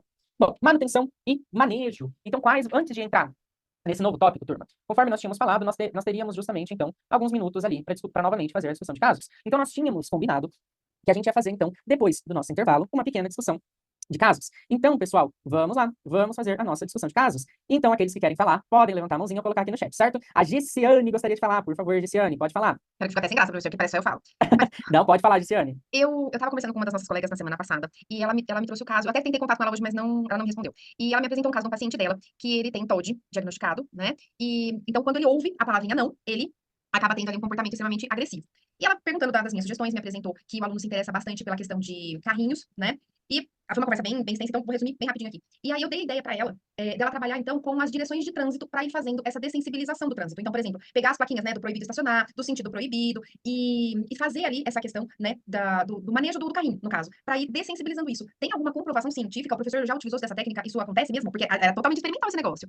Uhum. Perfeito, vamos lá então. Bom, pode acontecer da criança, quando a gente faz perdão, dentro de análise do comportamento aplicado, nós temos pesquisas que apontam que fazer uma dessensibilização com aproximações sistemáticas promovem que essa criança ela deixe de identificar neste evento, nessa situação, como sendo ali um evento aversivo, como sendo algo ali de ruim para esse indivíduo. E a partir do momento que a criança ela consegue identificar, ela cria novas relações que estão ali, cria novas relações com tudo aquilo que está no seu ambiente. Então, respondendo a sua pergunta, sim, existem pesquisas que apontam que existem pesquisas que indicam que a criança ela estabelece novas relações com aquilo que está no seu entorno. Então, sim, então fazendo aproximações, com uma dessensibilização sistemática, a gente consegue fazer com que essa criança ela estabeleça novas relações com aquilo que está no entorno dela. Beleza. Teve uma situação, né, que ele acabou entrando em crise, e ela me descreveu bem ali, e eu achei que ela foi muito pertinente, porque ela esperou, né, um tempo, e não fez um contato visual muito igual, para não afrontar, inclusive, mas ela disse para ele, falou assim, olha, como o nosso combinado não era brincar aqui, era brincar lá, então eu tô indo embora. Quando você se acalmar, a gente volta a conversar. E ficou parada ali com as coisas dela, né? E ele foi voltando ali, ele foi se regulando e ela conseguiu finalizar a sessão. Foi um relato, assim, muito bonito da parte dela, mas porque TOD é algo que eu não tenho realmente contato. Eu acho que com TOD falsificado, vamos assim dizer, eu acho que eu tenho um monte. Mas acho que é mais comportamento de birra, de manha, de manipulação aí do que propriamente o TOD. Mas ali parece realmente, né? Pelas especificações que ela deu, que é um comportamento muito violento, muito agressivo. E os pais, então, e é uma cidadezinha bem pequenininha que ela mora, tem 23 mil habitantes. E aí os pais procuraram pelas intervenções dela, e aí ela estava fazendo, inclusive, a reunião com os pais naquele dia que a gente tava conversando. Então, eu achei que essa questão do enfrentamento de olhar também ajudou bastante no caso. Não sei se os nossos colegas já passaram por situação semelhante. Sim, não, mas perfeito, Luciane. Obrigado por compartilhar. E se você quiser compartilhar mais casos, sinta-se à vontade. Eu acho que não sei se nós temos mais pessoas para compartilhar casos, mas alguém gostaria de trazer mais algum caso para nossa discussão? Professor Darlete, boa noite. Boa noite, Darlete. Professor, eu tô com o caso, né, da criança que tá com TOD, né? O que tá acontecendo essa semana? Semana passada ele não foi nem quinta nem sexta. E aí, quando foi hoje, ele foi. O grande desafio que eu tô tendo, eu faço atendimento aí na escola, só que quando termina o atendimento, ele não fica na sala de jeito nenhum. E aí ele já chega na escola, se eu estiver em qualquer atendimento, ele simplesmente fica me procurando na escola. Cadê tia Darlete? Cadê tia Darlete? E aí, quando ele desregula muito, o que eu faço mesmo? O que eu fiz? Eu criei uma escala de atendimento, porque é muita criança. E aí, quando ele não tá em escala, hoje foi um dia, assim, bem tenso, porque ele chegou já me procurando, eu já estava em atendimento. Quando foi umas 15 horas, ele estudou da tarde, me chamaram que ele estava se jogando no chão, gritando, que ele não queria ficar na sala, que era para me tirar ele de lá, e que ele não gostava dali, que era para mim pegar ele, para me levar ele para poder fazer atendimento, para mim brincar com ele, para mim fazer atividade. E aí o que eu fiz? Ele se joga no chão, pedi para ele levantar, não reforcei, eu disse, você vai levantar, vamos levantar com a tia Darlete, botei ele para levantar. Mas aí automaticamente quando ele viu que eu não fui atender ele se jogou no chão, saiu da sala xingando, chutando porta, foi para a secretaria. E aí com relação à gestão, eu acho que eles, como não tem muito entendimento com relação ao reforçamento, eles tiraram ele da sala e deixaram ele lá. E aí ele não vai para a sala de jeito nenhum. Ele quer só ficar só no atendimento do AE. E eu queria que o senhor me ajudasse, porque tá muito difícil. A minha sugestão, nesse caso, é que o atendimento do AE, né, ele está sendo muito reforçador para a criança, muito mais reforçador do que está sendo ali a sala de aula. Então, aí a gente tem algumas possibilidades. A gente pode deixar a sala de aula mais interessante, né? Então, a gente pode combinar com a professora de fazer algumas propostas, não somente para a criança, mas para a turma inteira, para que a turma inteira ela identifique ali nessas propostas, né, nessas sugestões que a professora vai levar, como algo divertido, algo interessante, para que a sala de aula ela deixe de ser esse ambiente menos interessante e passe a ser mais interessante. Enquanto de forma paralela, a minha sugestão é que o atendimento na sala individual, ele se torne um pouquinho mais chato, um pouquinho menos interessante, um pouquinho mais custoso ali para essa criança, para que ele justamente ele venha estabelecer novas relações com a sala de aula e novas relações ali com as suas aprendizagens. Então, vamos tentar, a minha sugestão, Darlete, é que você oriente a levar itens para a sala de aula e brincadeiras, interações que sejam um pouquinho mais interessantes para essa criança do que e deixar um pouquinho essa sala de atendimento individual um pouquinho, entre aspas, mais chata, para que não seja tão reforçadora. Na impossibilidade da gente tornar essa sala de aula um pouquinho mais dinâmica, um pouquinho mais interessante, então o que a gente pode fazer? Então, qual que é a sugestão que você faça ali com a criança, né? Então, o que eu sugiro para você fazer? Então, justamente, deixar essa sala do AE um pouquinho mais chata, entre aspas, né? Aumentar as demandas, diminuir um pouquinho a interação, e assim, gradativamente, ele vai perdendo tanto esse interesse e vai buscando menos esse atendimento. Tem sentido? E outra coisa, o que o senhor está falando, agora eu estou pensando, ele começou a terapia agora, né? Começou a tomar medicação, a gente tem a dificuldade ainda da família com relação à medicação, e a mãe entregou um relatório pra gente, o terapeuta atendeu, o terapeuta é muito disciplinar, e informou no relatório que ele sabe ler, porém ele não tem coordenação motora fina para escrita. E na sala ele não faz nenhuma agenda, não faz nada que ele diz que ele não gosta, não tem quem faça. Já no AE, a gente consegue trabalhar com ele, com a ludicidade, com relação ao alfabeto móvel, para construir as palavras. A escrita ele faz, mas também no tempo dele, né? E aí o grande desafio da gente, eu acho que pelo que o senhor tá falando, eu acho que é isso bem aí, porque ele só chega e copia, e ele tem uma hora que ele não aceita de jeito nenhum. Sim, que daí ele cansa, né? Ele tem É. professor de apoio, Darlete? Não tem, professor. A gente tem 25 crianças, primeiro ano, e Sim. tem esse TOD, tem um TDAH e tem um TEA na sala, Uhum. dentre esses 25. Mas o que tá mais, assim, desregulando é ele, porque Sim. não tem quem faça ele ficar na sala, é uma briga horrível. Uhum. Eu posso imaginar, né? E pra ele também tá sendo aversivo, pra ele também tá sendo custoso. Talvez seja interessante, Darlete, pensar, né, na possibilidade, se for possível, porque eu sei que hoje, em algumas regiões, acaba sendo muito difícil um professor de apoio. Mas se a gente tivesse um professor de apoio, muito provavelmente a gente ia conseguir fazer algumas adaptações curriculares, justamente para tornar essa sala de aula, tornar essas relações, essas interações que ele estabelece com esses ambientes um pouquinho menos custosos, né? Mas eu sei que, infelizmente, aí não é a realidade aí de muitas regiões, né? A gente contar aí com esse professor de apoio aí tão próximo. Bom, pessoal, Obrigada, professor. eu que agradeço, Darlete, por trazer aí o caso para discussão. Bom, mais alguém gostaria de trazer mais algum caso?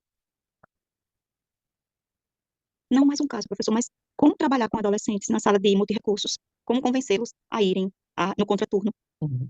Nesse caso, a gente vai precisar entender o porquê que eles não querem ir nesse contraturno, nessa sala de recursos. E a partir disso que a gente vai conseguir uma intervenção. Porque muitos adolescentes, né, eu escuto muitos relatos de professores falando, né, ele não quer ir porque ele fala que tem vergonha. Ele não quer ir porque ele não quer que os amigos saibam. Então é justamente a gente ir para esse viés de acesso, né? A gente tentar identificar, a gente tentar ali encontrar o porquê essa criança ela não quer ir nessa sala de recursos, nessa sala aí, nessa sala de recursos, nesse contraturno. E a partir disso que a gente vai conseguir, né, ter aí uma atuação com a maior qualidade, digamos assim, em conjunto com a criança. Mas essa é a minha sugestão, certo? De tentar encontrar o porquê que esse aluno, que esse estudante, ele não quer ir nessa sala de recursos, certo? Ok. Bom, continuando então aqui, pessoal. Então, obrigado por todos aqueles que trouxeram casos. Então, se sobrar um tempinho no final da nossa aula, a gente fala um pouquinho sobre. Opa, a gente fala então dali um pouquinho sobre. Ainda a gente faz mais uma discussão, certo? Bom, então, manutenção e manejo, quais variáveis que produzem um comportamento problema e por que esse mesmo comportamento problema ele se mantém. Então, o que difere um comportamento problema de um comportamento aceitável, conforme a gente viu, é a nossa percepção. É a percepção cultural que eu vou colocar sobre esse comportamento. Então, pessoal, eu trouxe justamente aqui para vocês que o comportamento de perceber qualquer relação vai estar ligado à nossa história de vida, sempre interligada à nossa contingência atual. Então, a contingência da qual este comportamento, ele se foi apresentado. Bom, então aqui, turma, eu trago para vocês que o comportamento de se perceber-se, ele sim está relacionado à forma que a gente vai observar, que a gente vai ver este comportamento. Bom, então, quais variáveis que produzem um comportamento? Então, vai ser a relação que se é estabelecida enquanto organismo com o ambiente. Em outras palavras, eu não vou considerar justamente questões, a criança nasceu assim, ou questões, por exemplo, filho de peixe, peixinho é. Não, eu vou considerar justamente a relação que se vai ser estabelecida entre o indivíduo e o seu entorno. Então, basicamente, aqui nós estamos falando da relação que os indivíduos, eles estabelecem com o seu entorno, que eles vão estabelecer com o mundo, que eles vão estabelecer com tudo aquilo que está na sua volta. Então, pessoal, o comportamento ele não vou explicar como Skinner, parafraseando o Skinner, eu não vou explicar o comportamento humano por meio de explicações fantasiosas. Eu não vou explicar o comportamento humano a partir, então, dessas explicações que não têm ali um respaldo científico. Então, eu tenho condições biológicas que eu não consigo acessar, mas o que eu, enquanto analista do comportamento, eu consigo acessar são condições ambientais. Então, o que eu consigo acessar? Uma mudança física no ambiente, uma mudança da minha postura, e tudo isso, eu, enquanto analista do comportamento, eu consigo acessar, eu consigo intervir. Então, aqui, pessoal, o que vai manter o comportamento? Justamente as consequências que são atribuídas para este comportamento. Bom, então, o que eu faço? Eu vou pedir, eu vou mudar, eu vou cuidar?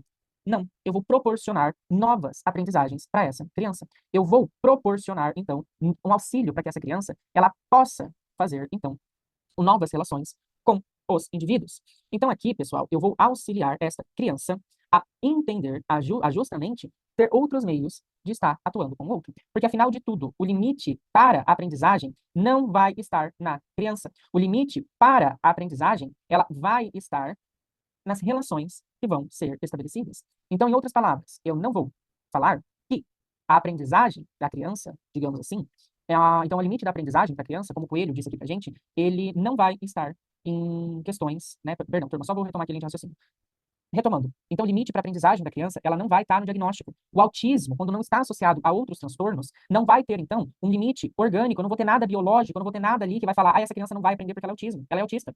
Então, eu não vou falar que o diagnóstico dessa criança é limitador para suas aprendizagens. Eu não vou falar, então, que o TEA, ele é algo que está impedindo a aprendizagem deste indivíduo. Muito pelo contrário. O transtorno do espectro autista, ele não vem como sendo, então, um fator que vai impedir as aprendizagens das crianças. Porque conforme a gente viu agora, não tem nada no TEA que limita a aprendizagem. O limite, ele justamente, ele estará nas oportunidades de ensino que eu proporciono para aquela criança, certo?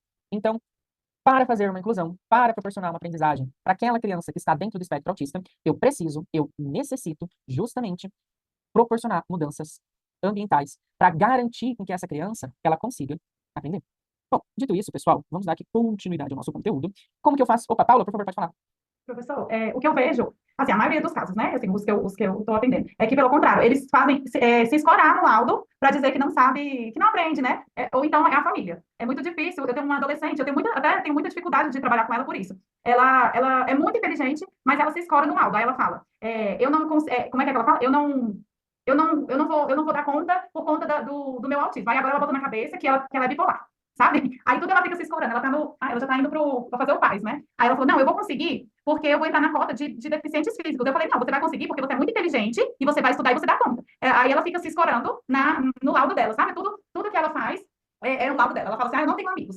Aí daqui a pouco ela fala assim, mas eu não tenho amigo porque eu sou difícil demais de lidar. Aí ela, não, porque eu sou autista, tudo dela é assim. Aí eu falo pra ela, esquece que você é autista, você é normal como outra pessoa. Você tem que, se você quiser fazer amizade, você vai fazer com quem você quiser. Você dá conta de estudar. Aí eu até conversei com os pais, porque essa adolescente, ela tentou suicídio 3 vezes, né? Então, assim, ela usa o laudo, ela usa essa tentativa de suicídio para poder manipular os pais, entendeu? É tudo uma troca. Se você não me der isso, aí os pais ficam com medo de acontecer alguma coisa. E aí foi onde eu chamei os pais para falar, olha, a gente tem que ficar em alerta, ela já tentou 3 vezes, mas ela tá manipulando vocês têm que começar a dizer não para ela e entender que as coisas não são assim, que ela só faz o que ela quer. E é isso, professor, é bem complicado. Eu acho que trabalhar com os adolescentes é mais complicado do que com as crianças. Eu sempre digo que quando a gente tem uma intervenção, é claro, uma intervenção de qualidade, e ela é uma intervenção que acontece antes da adolescência, que acontece ali até os 5, 6, 8 anos de idade da criança, a gente consegue trabalhar muita coisa. Entre trabalhar muita coisa, a gente consegue trabalhar na questão diagnóstica com mais eficiência. Eu também já tive vários adolescentes dentro do contexto clínico que trouxeram, né, então, como laudo, uma justificativa, né, eu sou assim porque eu sou autista.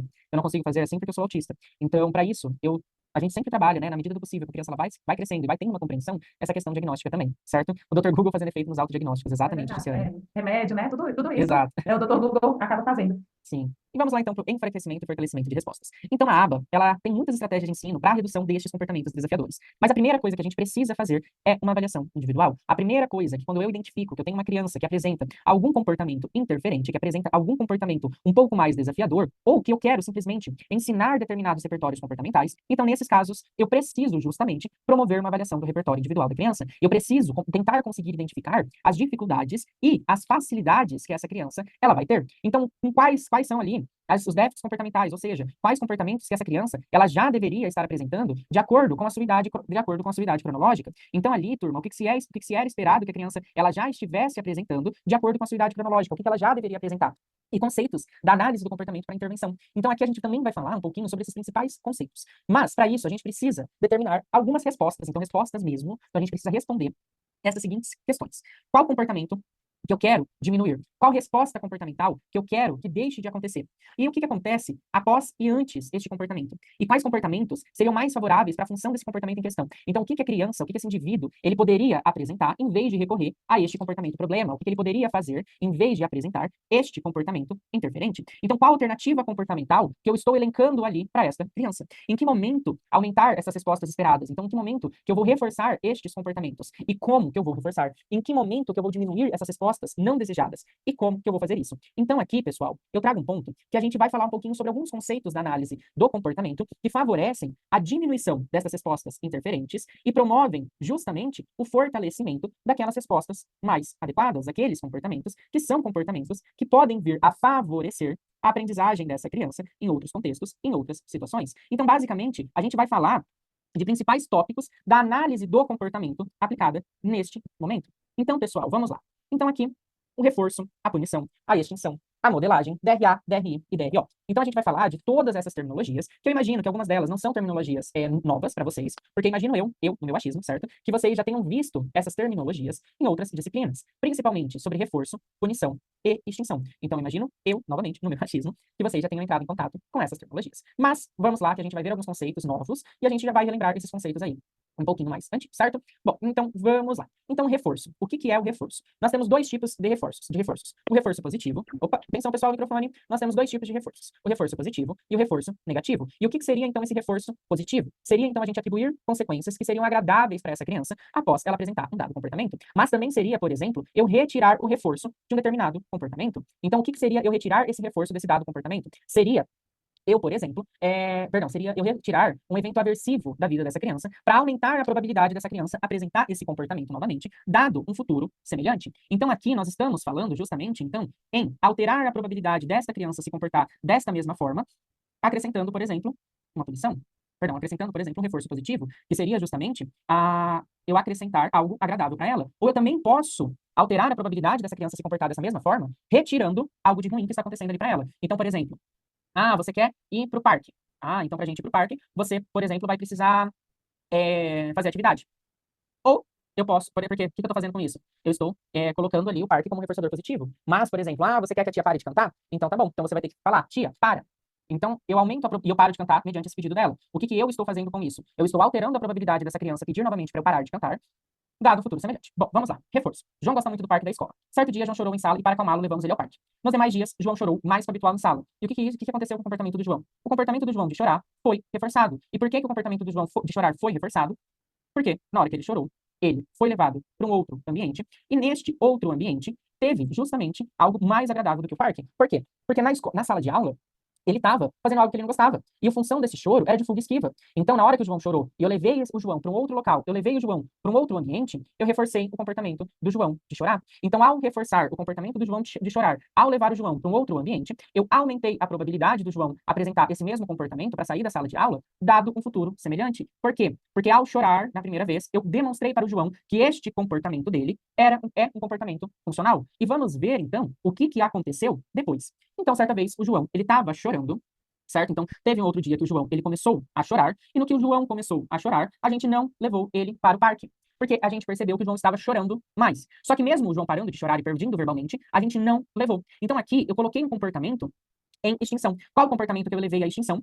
O comportamento de chorar. Por quê? Porque quando o João chorava, ele não teve acesso mais ao parque. Então, eu tive ali, justamente, uma ausência de reforço. Então, aonde o João chorava, e ele não teve acesso ao parque. E quando eu retiro o reforço dessa criança, eu retiro, então, aquilo que mantém ele se comportando dessa forma, eu tenho ali uma punição. Uma punição negativa, certo? Por que uma punição negativa? Porque eu retirei aquilo que estava mantendo a criança se comportar desta mesma forma. Mas professor, o João pediu vocalmente para ir para o parque. E por que ele não foi levado? Não sei, certo? Então, aqui, pessoal, por mais que o João estava pedindo vocalmente para que ele fosse até o parque, para que ele tivesse acesso ao parque, ele não teve acesso a esse parque. Então, a gente perdeu uma possibilidade de reforçar um comportamento adequado, porque ele estava pedindo vocalmente para ir para o parque. E mesmo assim, ele não teve acesso ao parque. Então, nesse caso em específico, professor, você quer dizer que foi errado? Bom, nós não estamos aqui para falar o que foi errado, o que foi certo, e sim para ver os comportamentos que foram reforçados ou não. Giciane, por favor, pode falar. Professor, e nesse caso também, não oferece nenhum tipo de coisa diferente. Porque, né, o que me chamou a atenção foi bem isso. Mesmo João parando de chorar e pedindo verbalmente, não o levamos. Porque quando a criança para de chorar, no caso, né, e pede, para reforçar muitas vezes o que ele falou, né, de ele ter se expressado, a gente acaba fazendo. Então, num caso desse, então, para a gente colocar o comportamento em extinção, a gente não oferece e também não dá mais nada em troca. Nesse caso em específico, a gente precisa ver qual comportamento que a gente vai querer selecionar. Então, qual comportamento eu, enquanto analista do comportamento, eu vou querer selecionar? Eu quero o quê? Eu quero que o João, ele sempre consiga as coisas chorando. Então, Não. ele associe que o chorar ele obtém as coisas? Não. Mas se ele pedir vocalmente, é um comportamento mais aceitável do que o comportamento de chorar? Sim. Então, qual comportamento que eu deveria selecionar? O pedido foi verbal. Perfeito. Porque daí, posteriormente, eu posso dar um reforço intermitente. O que isso significa? Permitir que ele vá até o parque de vez em quando ele pede, só que em alguns momentos inserir o não. Certo? E nessa inserção do não, eu também vou precisar ser consistente para permanecer. João, agora nós não vamos no parque. Agora não está na hora da gente ir pro parque. Fez sentido? Fez sentido, até porque se esse comportamento ele se transforma em um comportamento de fuga e esquiva, por exemplo, aí mesmo ele pedindo, né, não é hora, não é momento. Então, Perfeito. aí a gente vai estar reforçando, beleza. Obrigada. Eu ia falar também, né? Porque ia depender do que ele estava querendo no parque. Né? Se era pela fuga, no caso, a gente está querendo extinguir também essa fuga, né? Então. Perfeito. Nesse momento, a gente quer diminuir essa fuga desse comportamento. Então, nosso comportamento-alvo é diminuir, então, essa saída do João da sala, diminuir esse choro, certo? Bom, continuando aqui, pessoal. Então, conforme o tempo foi passando, o João só ia para o parque no momento do parque na rotina escolar. Nesse meio tempo, o João começou a bater nos colegas, até mesmo na professora. Depois de 3 meses, o João parou de chorar dentro da sala. Então, o que o João fez? Pô, eu não tô conseguindo ir pro parque. E eu não dei nenhuma alternativa comportamental pro João. O que eu quero dizer com alternativa comportamental? Eu não dei nenhuma outra forma do João se comunicar com as outras pessoas. Eu não ensinei nenhuma forma alternativa do João pedir para ir pro parque. Então, nesse caso em específico, o que eu, enquanto analista do comportamento, precisaria ter feito? Ter ensinado o João a pedir para ir pro parque, por exemplo, de formas alternativas, recorrendo a outros comportamentos que vão ser, por exemplo, comportamentos socialmente mais aceitos do que outros, ok? Continuando, então, aqui, modelagem. Então, a partir disso, conforme eu fui percebendo que o João, ele não chorava mais dentro da sala, e para que ele agora parasse de bater nas outras crianças, nas outras pessoas, a gente foi lá e decidiu, resolveu tirar o João da sala. Então, retirar o João da sala antes que ele começasse a ficar nervoso, antes que ele começasse a, por exemplo, bater nas outras pessoas. Então, toda vez que o João me dava alguma sinalização, eu permitia que ele fosse no parque. Então, aqui, pessoal, a gente está fazendo uma coisa que nós falamos bastante aqui na nossa disciplina. Nós falamos de uma coisa que a gente abordou muito aqui na nossa aula, que é justamente esse agir no antecedente, que é a gente agir antes que a criança apresente algum comportamento disruptivo. Então, pessoal, com isso, a gente está modelando o comportamento do João. Por quê? Porque antes dele apresentar qualquer comportamento inadequado, eu reforço qualquer comportamento que é socialmente mais aceito. Então, agora, falando um pouquinho sobre os tipos de reforço, nós temos alguns reforços diferenciais, certo? Então, como reforços diferenciais, nós temos o DRA, que é o reforço diferencial de comportamentos alternativos, o DRI, que é o reforçamento diferencial de comportamentos incompatíveis, e o DRO, que é o reforçamento diferencial de outros comportamentos. Então, o primeiro reforço diferencial, na verdade, antes de falar sobre reforçamentos diferenciais, o que são reforçamentos diferenciais? Então, reforçamento diferencial é algo que nós, analistas do comportamento, vamos utilizar para que a gente consiga estruturar intervenções que vão promover a diminuição destes comportamentos interferentes, desses comportamentos que estão ali prejudicando as aprendizagens da criança. Então, basicamente, aqui, pessoal, aqui, turma, a gente vai identificar algumas respostas, ou seja, alguns comportamentos que podem ser reforçados, que a gente quer que aumente de frequência, intensidade e duração, e alguns comportamentos que a gente quer que diminua de intensidade, de frequência e duração. Basicamente, a gente está falando em colocar em extinção aqueles comportamentos problemas e reforçar aqueles comportamentos que são socialmente aceitos. Então, aqui, vamos falar sobre o reforço diferencial de comportamentos alternativos, que é o DRA. Então, aqui no DRA, a gente vai ter a liberação do reforço, ou seja, a gente vai reforçar o comportamento da criança depois que ela apresentar qualquer comportamento que seja incompatível com esse comportamento problema. Por exemplo, então, se eu tenho uma criança que grita para pedir as coisas, eu posso reforçar o comportamento dela de olhar para esse item, eu posso reforçar o comportamento dela esticar o item para pegar, apontar para o item, ou ela pedir de forma verbal este item. Então, basicamente, aqui no DRA, nós estamos falando de reforçar um comportamento que não seja esse comportamento que eu quero diminuir. Então, qual comportamento que eu vou reforçar? Qualquer comportamento que não é aquele comportamento que eu quero que seja extinto. Então, se eu quero que a criança pare de gritar, eu vou reforçar qualquer outro comportamento que não seja esse comportamento de gritar, para conseguir os itens. Certo sobre o DRA? DRI. Reforçamento diferencial de comportamentos incompatíveis. Então, vamos para o próximo. Então, aqui, consiste em a gente reforçar o comportamento que seja um comportamento que é incompatível com esse comportamento inadequado. Então, exemplo. Então, se eu tenho uma criança, por exemplo, que arranca as pelinhas do próprio dedo, certo? Em alta frequência, intensidade, a ponto que ela vá se machucar, eu posso reforçar toda vez que essa criança colocar a mão no bolso, toda vez que essa criança colocar luvas, toda vez que essa criança ela estiver usando as duas mãos. Então, basicamente, aqui, eu estou falando de reforçar o comportamento que impeça ela de apresentar esse comportamento inadequado. E por último, aqui nós temos o DRO, que é o reforçamento diferencial de outros comportamentos. Então aqui a gente está falando em fornecer um reforço para essa criança, para esse indivíduo, depois de um determinado período de tempo, sem que ela apresentasse este comportamento interferente, sem que ela apresentasse este comportamento inadequado, ok? Então basicamente a gente está falando, por exemplo, se a gente determinar que se essa criança ficar 5 minutos sem apresentar algum comportamento interferente, eu vou fornecer um reforço. Então nesse caso em específico, eu estou falando de um reforço diferencial de outros comportamentos, eu estou falando de um reforço diferencial de outros comportamentos, eu estou falando, então, de um DRO, ok? Pessoal, em relação a esses reforçamentos, a esses reforços alternativos, ficou claro o que é cada um, quando utilizar cada um? Quando utilizar a gente fala no próximo, mas ficou claro, pessoal? Vocês têm alguma dúvida? Sim, professor, ficou claro para mim. Perfeito, para o restante da turma ficou tudo claro. Luciane, por favor, pode falar. Professor, não sei se na verdade você vai entrar, é algo que veio aqui na minha cabeça agora. Esse meu aluno que eu coloquei, o que ele sempre faz? Ele, por exemplo, se ele vai sair, se ele chega na sala, a primeira coisa que ele faz é tirar o sapato. Ele fica descalço. Aí, mas na hora que ele vai para outro ambiente, por exemplo, quando ele vai para o refeitório, ou vai para a minha sala, ele coloca o sapato e chega no refeitório, por exemplo, na hora da alimentação, que ele vai do lanche, ele tem que tirar o sapato, sabe? Aí ele tira o sapato, senta lá, come, aí quando ele vai voltar para a sala, ele coloca o sapato. É um comportamento que eu preciso trabalhar com ele? Bom, vamos lá então, Luciane. Esse comportamento que ele apresenta, ele é problemático em quais contextos?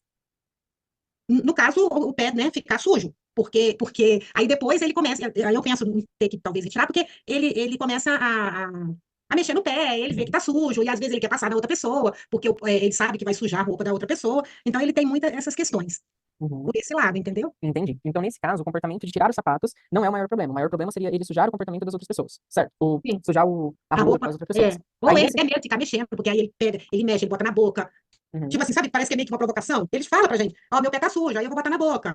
Uhum. Aí, nesse caso, a minha sugestão seria, de fato, trabalhar esse comportamento com a criança, né? A gente intervir. Aí a gente tem várias estratégias que a gente pode estar adotando, certo? Então, se a gente elenca e faz essa análise que esse comportamento está sendo um comportamento problema para esse contexto, então a gente pode estar intervindo, certo? Tá. Bom, então, como que eu vou selecionar quando eu vou utilizar esses reforçadores diferenciais? Bom, então, pessoal, eu vou sempre fazer por tentativa. Então, se eu identifico que vai ser interessante eu utilizar, por exemplo, um DRA, então eu faço o DRA. Se não promover mudanças, eu readoto a estratégia que eu vou estar utilizando. E eu posso, então, recorrer para outras classes, certo? Então, para outros reforçadores. Mas é importante que a gente sempre faça um alinhamento. Então, um alinhamento entre toda a equipe terapêutica desta criança. É importante, então, que eu faça um alinhamento entre todas as pessoas que vão estar no entorno desta criança, certo? Por que isso? Por que isso é importante? Porque não adianta eu fazer uma coisa, eu utilizar uma determinada estratégia e a outra pessoa, a outra equipe terapêutica da criança, adotar, por exemplo, uma outra postura, porque isso não vai favorecer as aprendizagens da criança. Isso, em nenhum momento, vai favorecer, em nenhum momento vai fortalecer a relação que eu estou estabelecendo ali, naquele momento. Bom, dito tudo isso, pessoal, eu gostaria, antes de encerrar aqui a nossa disciplina, perdão, antes de encerrar não, alguém gostaria de trazer um último caso? Nós temos ainda 10 minutinhos, né, conforme a gente tinha combinado, conforme a gente tinha prometido. Esses últimos 10 minutos aqui da nossa aula, a gente pode fazer novamente aí um momento para discussão de casos. Tem alguém que gostaria de trazer? Tem alguém que gostaria de perguntar alguma coisa? Como que nós estamos? Antes de caminhar, então, para a reta final.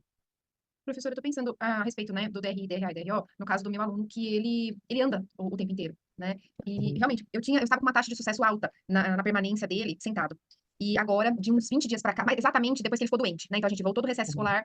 E aí ele ficou bem doentinho, e aí depois disso a situação deu uma desandada. Tanto que na semana passada, na hora que eu fui oferecer a atividade, era uma atividade que ele não queria fazer, ele amassou o papel, ele tentou rasgar, e eu ainda fiz essa observação no papel, né, ali de como ele estava naquele dia, para que a gente consiga recordar no momento posterior, senão a gente não consegue. E aí eu tava pensando, porque, por exemplo, às vezes a massinha funciona para que ele fique sentado, mas enquanto os demais estão fazendo atividade, se eu forneço a massinha para ele, o restante para de fazer atividade, porque eles veem aquilo como algo, poxa vida, mas ele vai tá parando de fazer atividade então para poder brincar, né? Aí tentei ter mais de uma atividade, porque ele acaba fazendo mais rápido do que os demais. Tentei ter mais uma atividade, também não funcionou. Tentei deixá-lo por último para fazer atividade, deixando ele brincar, alguma coisa assim. Mas não consegui fazer com que a permanência dele sentado, por exemplo, alcançasse da turma. Eu tava usando bastante a questão da chupeta com ele. Então, olha, quando você se sentar, eu te devolvo a chupeta. Quando você parar de chorar, a tia te dá a chupeta, né? Mas também não estava funcionando essa questão da chupeta. E uma coisa que a mãe me relatou, esses dias que eu acabei, né, ficando realmente assim, brava com ele, porque ele estava apresentando comportamentos muito ruins, que assim, eu não consigo chamar a atenção dele. Porque quando eu chamo a atenção dele, ele chama a avó. E aí ela acaba dando risada. Então ela tá me contando isso, ela ri naquele momento, possivelmente, quando ela chama a atenção do menino, o menino chama a avó, ela vai rir também. Porque acha bonitinho, acha engraçadinho, você lá e conseguiu socorro, né? E lá na escola não tem isso. Porque a hora que eu corrijo, então ele vai lá e tenta me bater. E eu seguro firme, não falo mais nenhuma palavra nessa hora, né? E deixa ele que esperneia, que faz o que ele tiver falar. Quando ele se acalma, aí a gente tem ali algum tipo de diálogo, vamos assim dizer, né? Então eu tava pensando nessa questão dos outros comportamentos que de repente eu pudesse reforçar para que ele permanecesse mais tempo sentado. Então, nesse caso, o comportamento, por exemplo, de se aproximar da cadeira já pode ser reforçado. Então, o comportamento dele se aproximar da mesa também já pode ser reforçado. Se ele se sentar, aí você faz uma festa. Aí você reforça mais ainda o comportamento dele. Então, toda e qualquer aproximação que ele fizer na mesa, na cadeira, a gente vai reforçar. Permaneceu sentado? Reforça. Permaneceu sentado durante 30 segundos? Reforça. E aumenta a magnitude do reforço. Então, conforme a gente vai se aproximando do nosso objetivo final, é interessante que a gente dê um reforço maior. Então, seja uma interação maior, uma alegria maior, na hora de elogiar a criança e assim por diante. São estratégias que a gente pode estar adotando, certo, Giciane? Até mesmo para fazer essas aproximações, para até chegar no objetivo final. Tá. Tem uma coisa que agora que o senhor tá falando, eu me lembrei. Eu tenho, né, então, as vogais coladas no quadro e os numerais de 1 a 5. Então, quando eu vou perguntar, que eu pergunto para todos, né, diariamente ali, que número que é ou que letra que é, ele fica sentado. Então, de repente, eu posso estar conduzindo ele até a cadeirinha, né, e falando pra ele, ó, fala pra ti, então, qual que é esse, né? Perfeito. Vai ser uma estratégia boa. Perfeito. Foi uma Espero que dê certo. Também, eu também. Bom, Obrigada. imagina, que eu agradeço. Pessoal, temos mais alguém que gostaria de trazer mais algum caso? Nós temos 7 minutinhos ainda. Ou fazer alguma pergunta? Não? Bom. Bom, então, pessoal, caminhando aqui para a reta final da nossa disciplina, caminhando aqui para a reta final, gostaria de agradecer, então, todo mundo que participou, todo mundo que permaneceu aqui